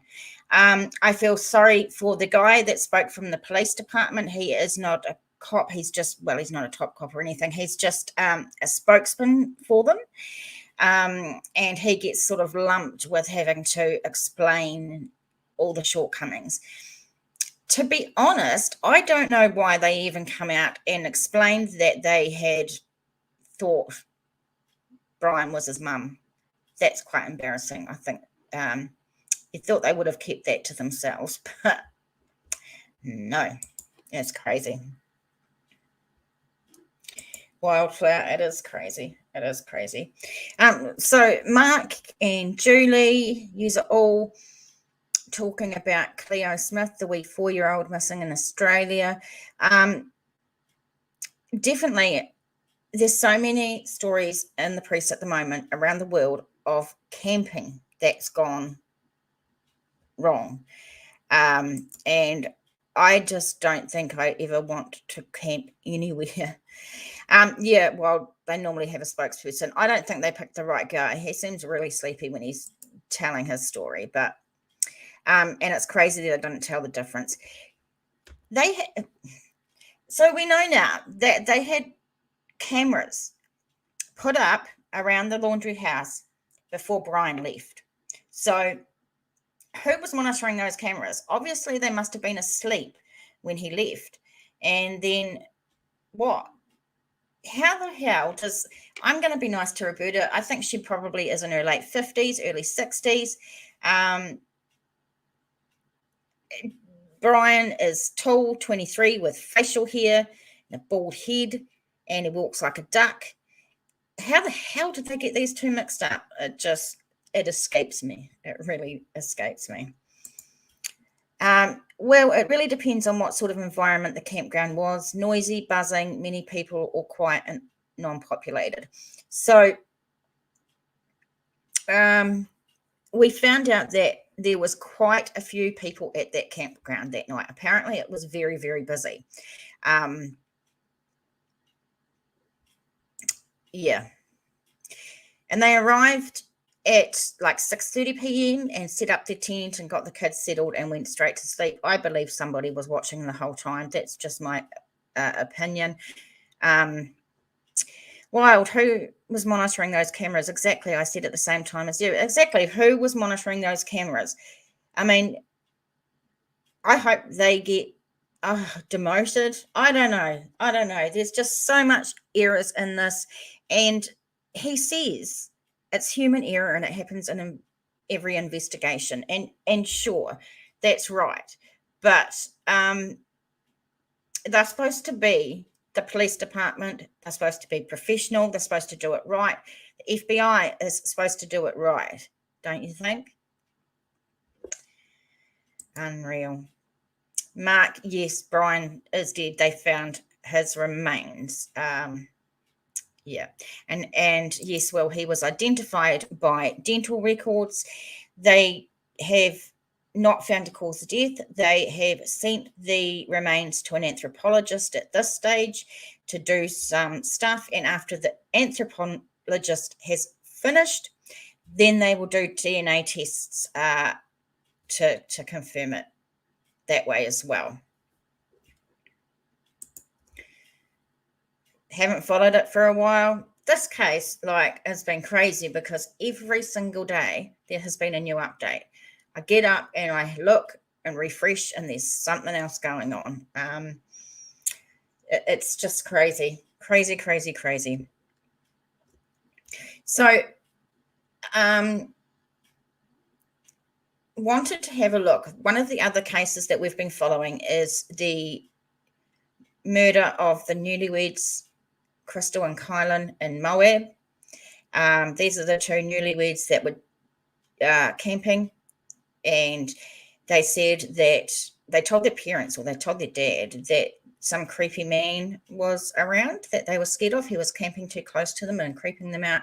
And then the girls were found shot and killed. So I am now going to go over. I can't put too many tabs up on my computer because it's so shit. So I have to do it one at a time.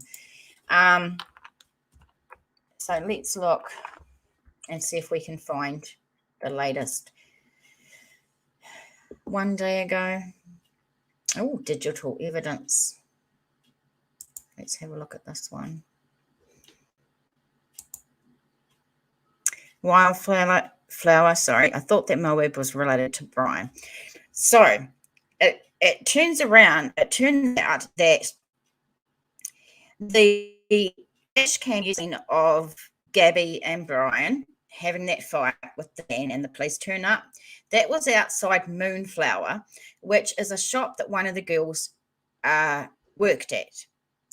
And also Moab has not had a murder or homicide in years, and it just so happened that these two were killed around the same time that Brian and Gabby were going through Moab, but they have said that they are not connected, and I actually believe they're not connected just because of the evidence that I've seen.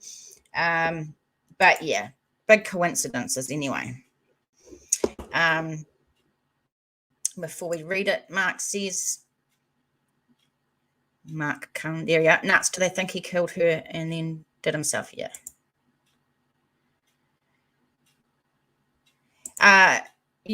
You're right, they don't know, but that's widely, yeah, they're saying that he killed Gabby.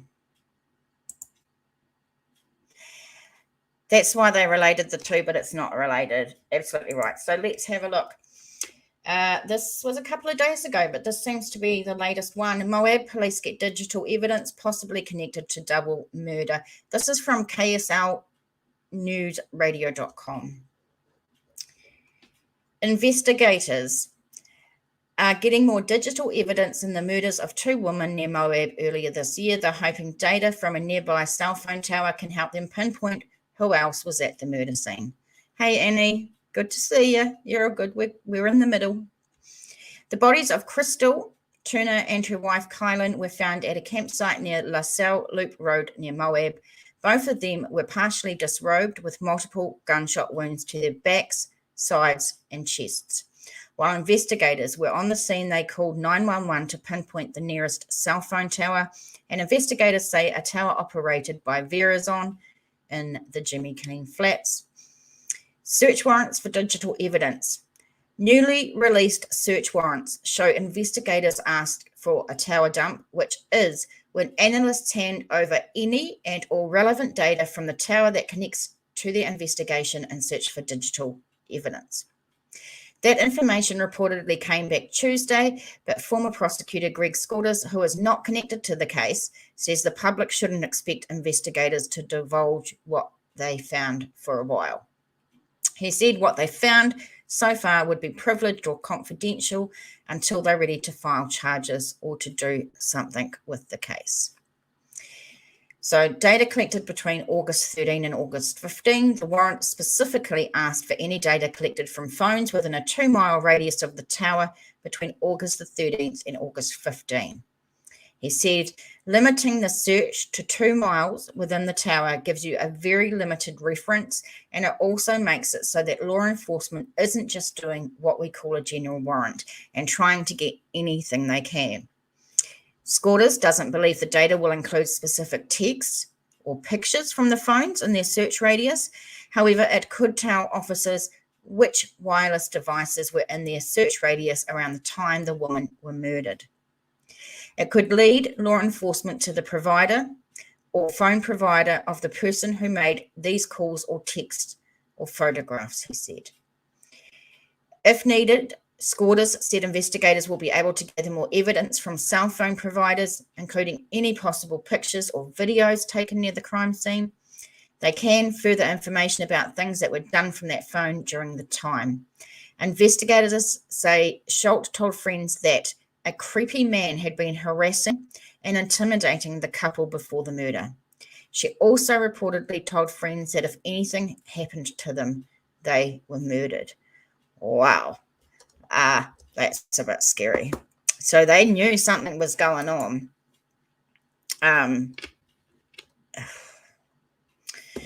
Very, very sad. And I hope that something happens this case, because this case deserves to be solved just like every other one. Wild says, well, that would be good to find their killer. I know, right? I'm hoping they do this tower dump, and if there was anyone else in the area. Also, yeah, so they found the cell phone with the girls, a cell phone with the girls. They haven't released who the cell phone belongs to. They don't know, or they haven't told us. Mark says, if they had to use dental records to identify Brian, determining the cause of death is going to be a chart. Or did they have already? No, they haven't released the cause of death. They weren't able to. So from the autopsy, so they've sent the remains to an anthropologist who is going to be looking over the remains to try and find the cause of death. Yeah, Will says they weren't able to work out the cause of death. That implies to me at least that he had been dead for at least a month. Oh, yeah, he was out there for a few weeks, and Florida's hot. It has insects, and if he was in the water, that water would have gross stuff in it. Yeah, who knows? Who knows? Authorities were saying at least 3 weeks. Yeah, I think they say at least 3 to 4. Hey, Judy, good to see you, hun. I'm glad you're here. Poor girls. Yeah, it seems like they knew that this guy was off and he was creepy. And to say that statement, if we end up dead, we were murdered, that, oh my God. Mark was thinking the same, in that heat decomposition doesn't take long. Yeah, because some people have been asking, Gabby's body was out there for a couple of weeks and Brian's was. What's the difference? Why is there more on her body and he's just bones? And I think that's because of the humidity in Florida, and then the moisture of the water, that we don't know how high it was, because that's a bit confusing. But I think, yeah. Julie, Annie, sorry, it's good to see you, hun.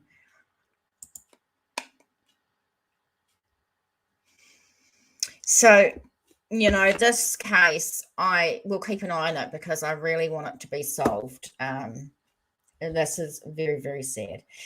So, anybody want to come up and have a chat about these cases and have a bit of a chin wag? You don't have to show your face. You can just have your audio. If you want the link, let me know and I can put it in chat. It's always interesting to get your perceptions on what we've just seen. Now, look, I just want to say, for one thing, live streams is a new thing for me. And I appreciate the people that come in and give me a chance. And yeah, I just couldn't do it without you guys. There's some of you here that come to my lives no matter what time I stream, and you're just so loving and supporting. And I think that's an amazing thing. And I want to thank you. Please hit the like button, but I still want to thank you. J for Justice. Now, on the same live, she got an email from the mayor of Northport. So it seems that she had written to the mayor to talk about the incompetency of the Northport police on this Brian Laundrie case. And she got an email, it's quite a long one, back from the mayor of Northport. If that's something you want me to read out, I've been given permission by Jay to do so. So let me know. We can do that. Wildflower, good info. Thanks, TJ. No problem. Good interaction with everyone. Yep, I like my group being small because I'm able to have that interaction, and I like to hear your guys' opinions and stuff, as long as it's sort of based on some evidence and facts, and it's not like that they were killed by aliens or some shit. You know, Rachel, awesome, great you can be here. Appreciate it. And he says there was a wildlife expert on last night, and he said there's no way he was going into that swamp to hide. He definitely must have gone in there to kill himself, as he'd been in there loads of times before. Yeah, you know, well, we just don't know, because first old Bertolino said Brian left on the Monday, and he just said that he was going for a hike to clear his head. Although he apparently rang the law enforcement that night to say that Brian was missing, even though he was just going. But then Bertolino said in another interview that Brian was very upset when he left. He was grieving. Grieving for what? Interesting. But he was grieving, and Chris, the dad, tried to stop him and wished he stopped him because he was so upset. So we don't know whether he was so upset and grieving or whether he was just actually going to have a break, because Bert says both things.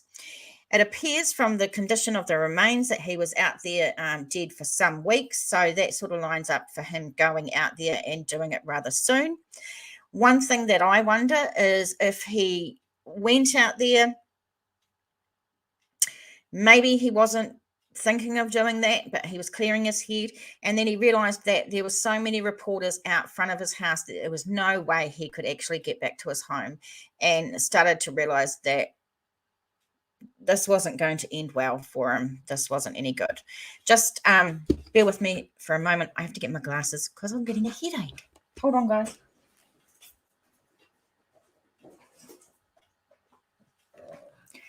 So I don't know whether you believe that he was leaving the house in a frame of mind. He was just going to clear his head, or whether you believe that he was in a state and he was grieving and crying and he was upset because Albert's told us everything. Crazy. Well, Moab case should be top priority. Theoretically, there's a gunman on the loose. There is a gunman on the loose. He's killed two women. And he's some guy that stalks women while they're camping. This is not okay. It's quite clear, in my opinion. I think that some things don't add up to say that it was Brian that killed them, Brian Laundrie. I think there is another killer out there. And because we don't know the cause, I wonder, because they were gay, if it perhaps was a hate crime. There is no evidence to suggest that. We're just saying that there's two women that were married. And Utah is a very Mormon city. So there's going to be a lot of Mormons in that city that don't condone gay marriage. Rachel says, I'd like to know what is written in the book. Oh, in the journal. So the spokesperson for Northport PD says he believes that they'll be able to get some info out of that journal. But will they share it with us? Florida has these laws that are called sunshine laws. And normally when I go on a live earlier, my American subs tell me a bit more about things, but apparently it's called the Sunshine Law, and it means that police or law enforcement have to release information. That's not truly the correct way I'm saying it, but that's something along those lines. So if you want to look up that further, look up Sunshine Laws. So give me 1 minute. I'm just going to go and shut my curtains so that people don't look in and see me, because that's spooky and I don't want to be killed. Hang on.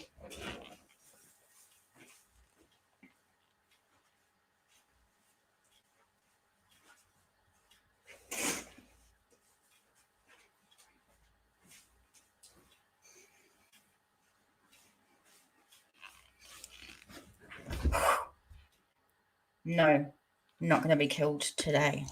Not today. Wildflower, I was also thinking a hate crime. Yeah, just because that they were gay. I'm pro-gay, by the way. We don't discriminate on this channel. But yeah, Moab is predominantly a Mormon state, and the Mormon religion does not condone gay marriage. So that's why I come to that conclusion that that is possible. Judy, hey babe, I said believe it was a hate crime. Someone from the bar or town that didn't like same-sex couples. Well, the thing is, they said days before that there was a creepy man intimidating them, and apparently he was camping really close to them, and they said, you know, if they come up dead, they've been murdered. So we know that they went to a bar. I can't remember the name of it. So is it possible that someone followed them home from the bar? It doesn't sound right to me, because this guy was camping there. But camping stories, I tell you. Will says, yes, I don't think Brian was up to murdering someone in that fashion. The way he reacted to a situation doesn't make him seem like he'd be the type to shoot two people on a whim like that. Absolutely, Will. So what I kind of think is, I think the day he killed Gabby, he had already flipped out. He was in a shitty mood because he was seen at a restaurant yelling at waitresses or waiters or something that day. He was being a total ass. And she went in and apologized for him. So he was already irate. I think he snapped and killed her. I don't think it was pre-planned, and which makes me think that he's not capable or didn't pre-plan the murder in Moab of the two girls. I don't think, yeah. And also it appears that he's not a deranged psycho killer that's been planning to kill people, because obviously once he killed Gabby, he went and shot himself because he couldn't handle the pressure or the stress. So that doesn't make me think that he's a psycho killer as well. Just my opinion. Judy says, haha, TJ, I love my curtains open when I'm lying in bed. Good luck to someone trying to kill me. You know how it's dark though, like in my house, and then I've got a light here. So my lounge windows are directly in front of me, and that leads out to the parking lot. So if people coming in cars, they can just see directly inside, and that's just icky. Wild says, once we realised Brian didn't use a gun to murder Gabby, it took out suspicions of the Moab couple. I think so. Judy says, weren't there some other chaps in the bar that were vocal as well? I haven't heard that, Judy. No, not something I've heard. But if you see that somewhere, let me know. Will says, murdering Gabby was a rage killing. He did it in a blind rage, my guess anyway. Yeah, I think it was like Wild says here, a crime of passion. I don't think it was, in my opinion, I don't think it was planned. I think it was something that happened. He just lost his mind and lost it and killed her. I don't think it was planned. Wild says, Judy, she thinks there was. Yeah, I just haven't read that. That is provided he actually did it. Who knows? Well, if it wasn't him that killed Gabby, what are we going to think? That perhaps maybe, with all his actions, did someone else kill Gabby, and he saw it, so he ran away because he was scared to be caught by the same people that killed Gabby? I mean, if you work out on probability, it's more probable that Brian killed Gabby than someone else. You know? Hey, Julie, I get enough funny stuff when I take my daughter and her partner out in Brisbane, so it's everywhere. This inability to understand that all people are human beings. Yeah. I hear you. No one has ever confirmed that bar story, have they? I haven't heard. Yeah, Annie, I haven't heard that. But, I don't read every article either, so it is possible that you guys have seen it somewhere. I think it just... I like to deal in facts and truths the best I can, and I don't mind speculation if it comes from facts, if you know what I mean. You've got to be really careful on what media you watch and stuff. Just don't believe everything you read, especially from YouTube channels. Just saying, because there's some wild shit out there. I don't bash other creators, but there's some just weird shit out there. Judy says, doesn't make sense. Why was he grieving then? I think he couldn't handle it. He'd killed her, and I think he was just a coward and a wimp, and he couldn't handle it. It's weird. Annie, you're 100% did it in your eyes. I don't remember where I watched that, but I did see it. Awesome. That's okay. I believe you. Brian left her stranded. Other possibility, more probable to be him, but yes, discussing facts and the possibilities is great. He would have been very, very upset with himself. Well, apparently he was. Because he went out and killed himself. So apparently he was really, really upset. And old Bertolino, said that he left grieving and very upset, and Chris Laundrie was worried about his son, and he wished he could have stopped him, and they went out and they searched for him because they were worried about him being so upset. And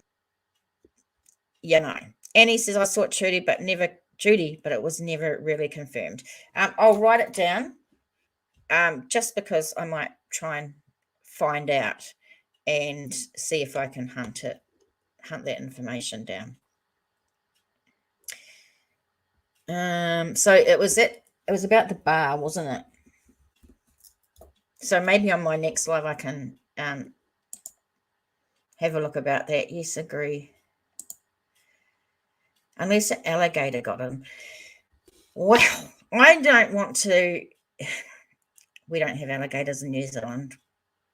We don't have swamps really in New Zealand. We don't have half the mean, horrible bugs and spiders and all that shit that America has, and that's likely to be in that swamp. So I can't say much about alligators, but they've had alligator experts on some panels, and look, people are saying wild boars were in that park and not just the alligators. All sorts of shit in that park. So I'm not going to talk about whether alligators could have, because I really don't know that much about alligators. That's something I haven't had time to look up. If you know much about alligators, let me know. Wild says they were seen talking to a male at the bar. Well, I'll definitely look into that. Watson, gators usually take their prey underwater and let it rot. Easier to chomp. Right. Okay. So we don't know if the remains were underwater. So the law enforcement couldn't look there when they did their search because it was underwater, and they're saying that it was chest height water.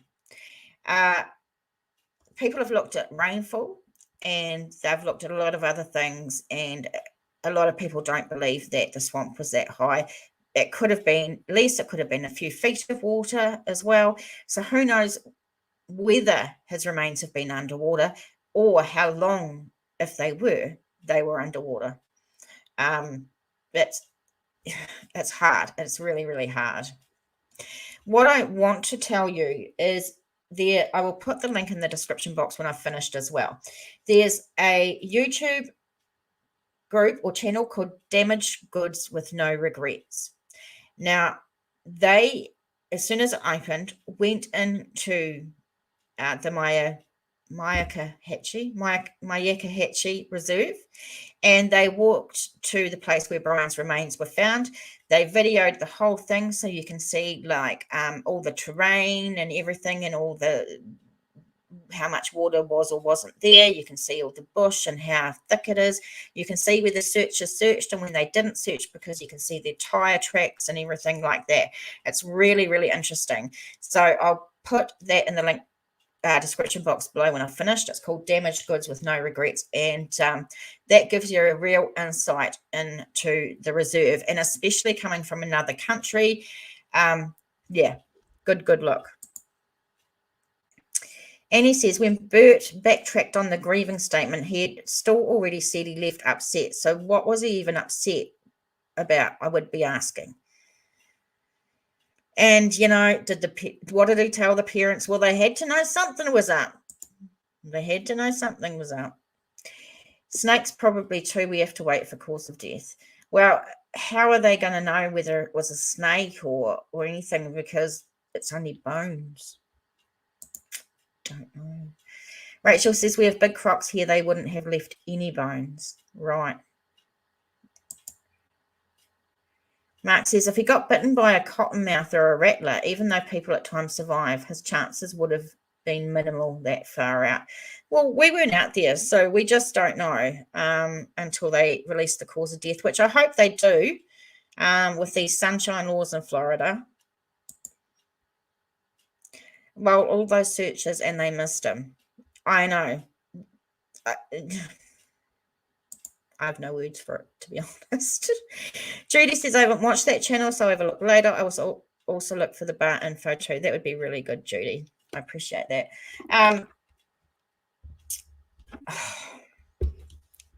The whole thing is so bizarre. Please hit that like button if you don't mind. I really appreciate it. It's the only way that the algorithm is going to pick up the channel, because YouTube hates my face. So I really appreciate it. Wildflower, is it only bones left? Didn't know that. Yeah, it was only skeletal remains, and not all of them were there. So pretty gross. And so it's going to be, unless there's, say, a gunshot wound to the head or something that can clearly say how he died, then maybe we're not going to find out. And what makes me wonder actually is, so the autopsy's been inconclusive so far about how he died. So the bones have been sent to an anthropologist. If he'd shot himself in the head, don't you think that would have been easy to confirm? But they couldn't figure it out? I don't know. That's just what's going around my noggin. Mark said that is a recurring thing with searches. Check with David Pilates. He says that all the time. We don't generally mention other YouTubers in the chat, please. Mark said crocs and gators will basically eat everything and leave nothing. Everything is digested. Yeah, they've said that about wild boars or whatever they are, that they would even eat bone. They eat just everything. Yeah. Sorry, Annie says she's trying to eat her dinner. Sorry. Mark says the search over and over and then bodies are found at previously searched areas. Lynn, hey, welcome. I don't think it was a full skull. Yeah, from what I heard, I don't think it was a full skull either. That there was only partial of a skull or jaw. I don't know. I'm sorry, I can't quote exactly what I heard, but I did hear that was only a partial skull, which would have led me to believe that perhaps he'd shot himself in the head and that's why it was only partial. But surely they would have known that from the autopsy. Maybe they just couldn't. They wanted to be really sure, and that's why they sent it to the anthropologist. We're going to have to wait until the anthropologist tells us, I guess, the cause of death. Who knows how long that's going to take, and let's hope they actually tell us. Yes, Mark, very strange in lots of national parks, etc. One of my favourite channels, and I love them to bits, is Missing Persons and Mysteries, that does focus on a lot of cases of missing people in national parks in America. They do a lot of work around that. They're a great channel, a great team, very friendly and inviting. So I will also put their link in the description box below. They are great. Wow. Now, I don't know if you've seen in that video that we were looking at Jay's, and it said there were 7 people found while they were looking for Gabby and Brian. The remains of 7 people found. That's they found a guy that was living in a shack in there. He had been out on bail and skipped bail or something like that, and he was found in there. Crazy. Well, they found another body, a young guy in Teton recently, just 9k from where Gabby was found. Crazy, isn't it? Crazy. I mean, at least if we're going to take something positive out of all of this, which is hard to do, but if we try, it's just the fact that other families have got some resolution and know what happened. Well, maybe not what happened to their loved ones, but that they've got their remains back perhaps, and they have a few more answers than they did before. Yeah, so I think that's probably the only positive to come out of it, apart from the Gabby Petito Foundation. That's also a positive. Mark says it's crazy to think that so many go missing without a trace. Absolutely. And you only have to look at the videos that I put out, mainly about New Zealand cases, but cases from all over the world of people that are missing. Even in New Zealand, we've only got 5 million people. We've got heaps of missing people, and it's just like they vanish. There's just nothing. It blows my mind.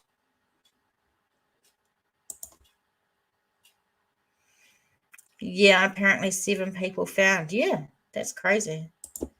Crazy. Wild says, as in Summer Wells and all the missing children. Oh, it just breaks my heart when kids are involved. I find it really, really hard to produce the videos where children are involved, because I put so much effort into the research, and I really take these cases on personally. Like, I just live these cases and they affect me. So I do find it really hard doing videos about children, but we want these videos out because we want information, and yeah, it's sad. Mark said these guys are arguing over semantics. He said, she said. I know, right? I know. So I mentioned to you that on that video, J for Justice, she also has an email from the Mayor of Northport responding back to her about the errors in the Northport Police Department's handling of the case. Is that something you guys would like to hear about at all? Because I can read that out. Or is there any other cases that you would like me to look into while we're here? We can Google other cases if there's anything you guys would like to talk about. Of course, the panel is open, so if anyone wants to come up and talk about anything, that can happen also.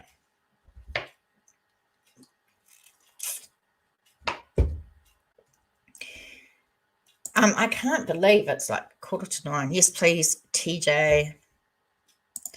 Must have been a long email. Yep. Okay, let's take a look. I just have to find it because I did not put down the timestamp of the. Oh, this is it.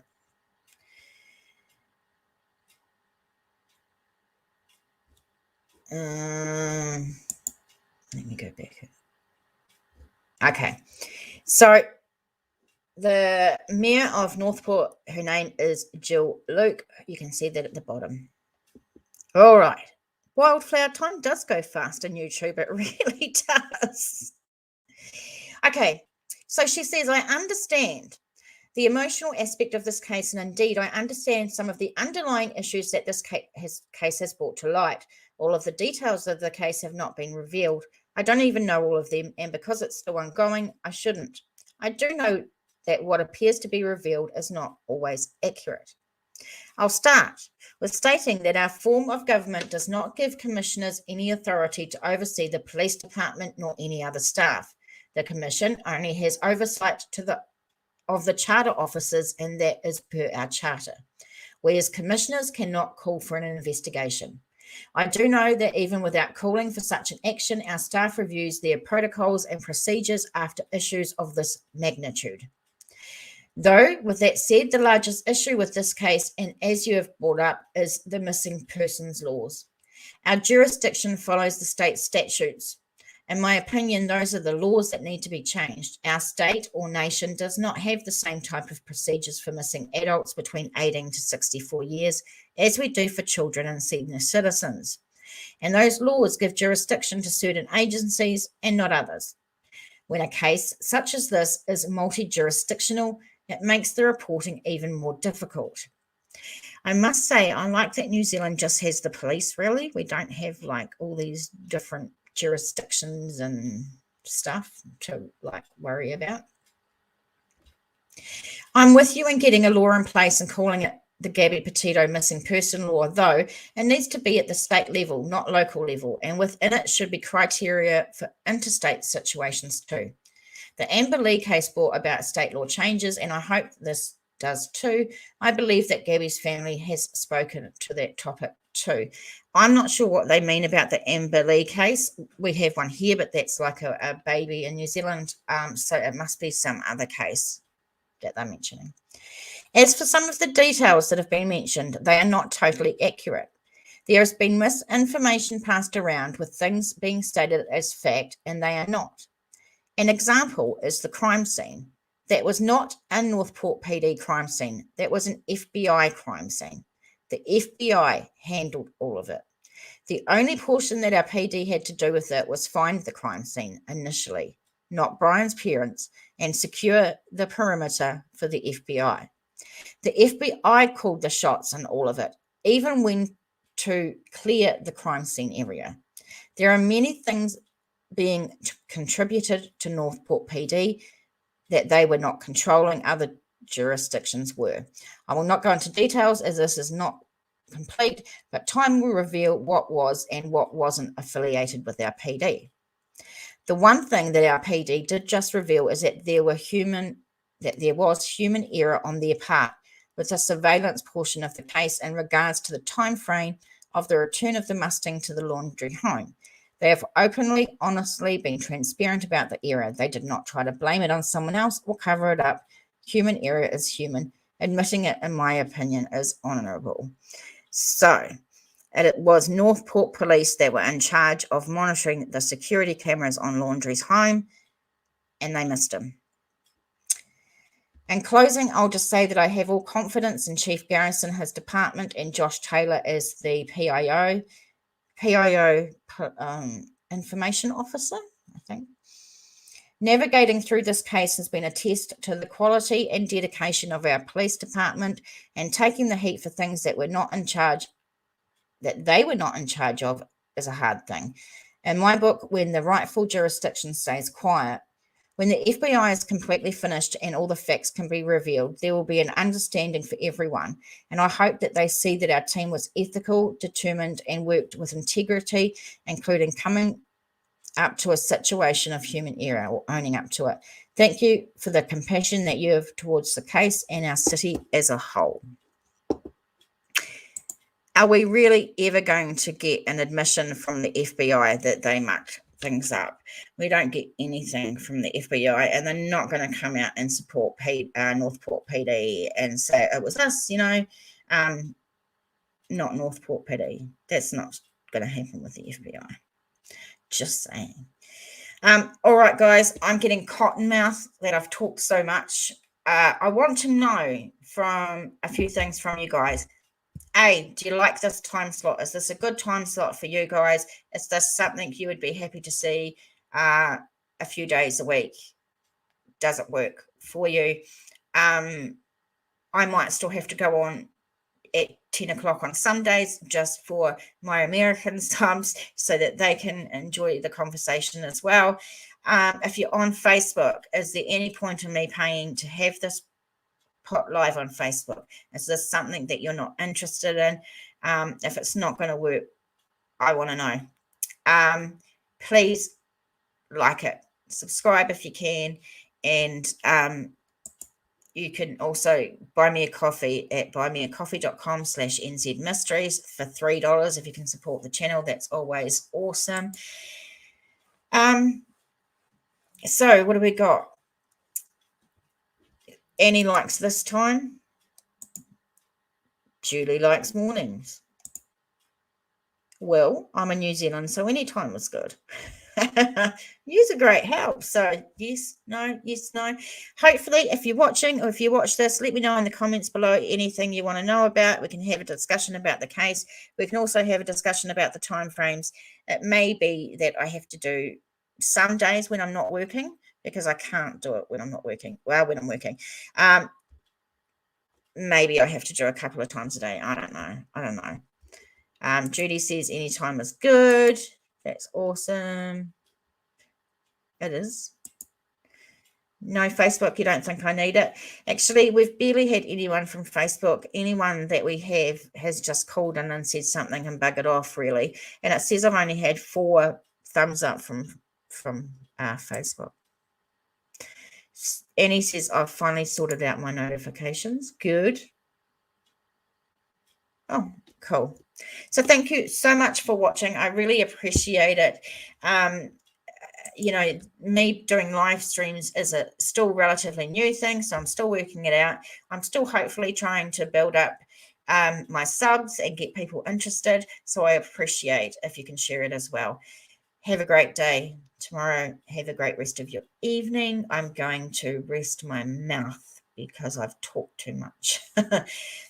But it's been awesome hanging with you guys. Love you guys so much.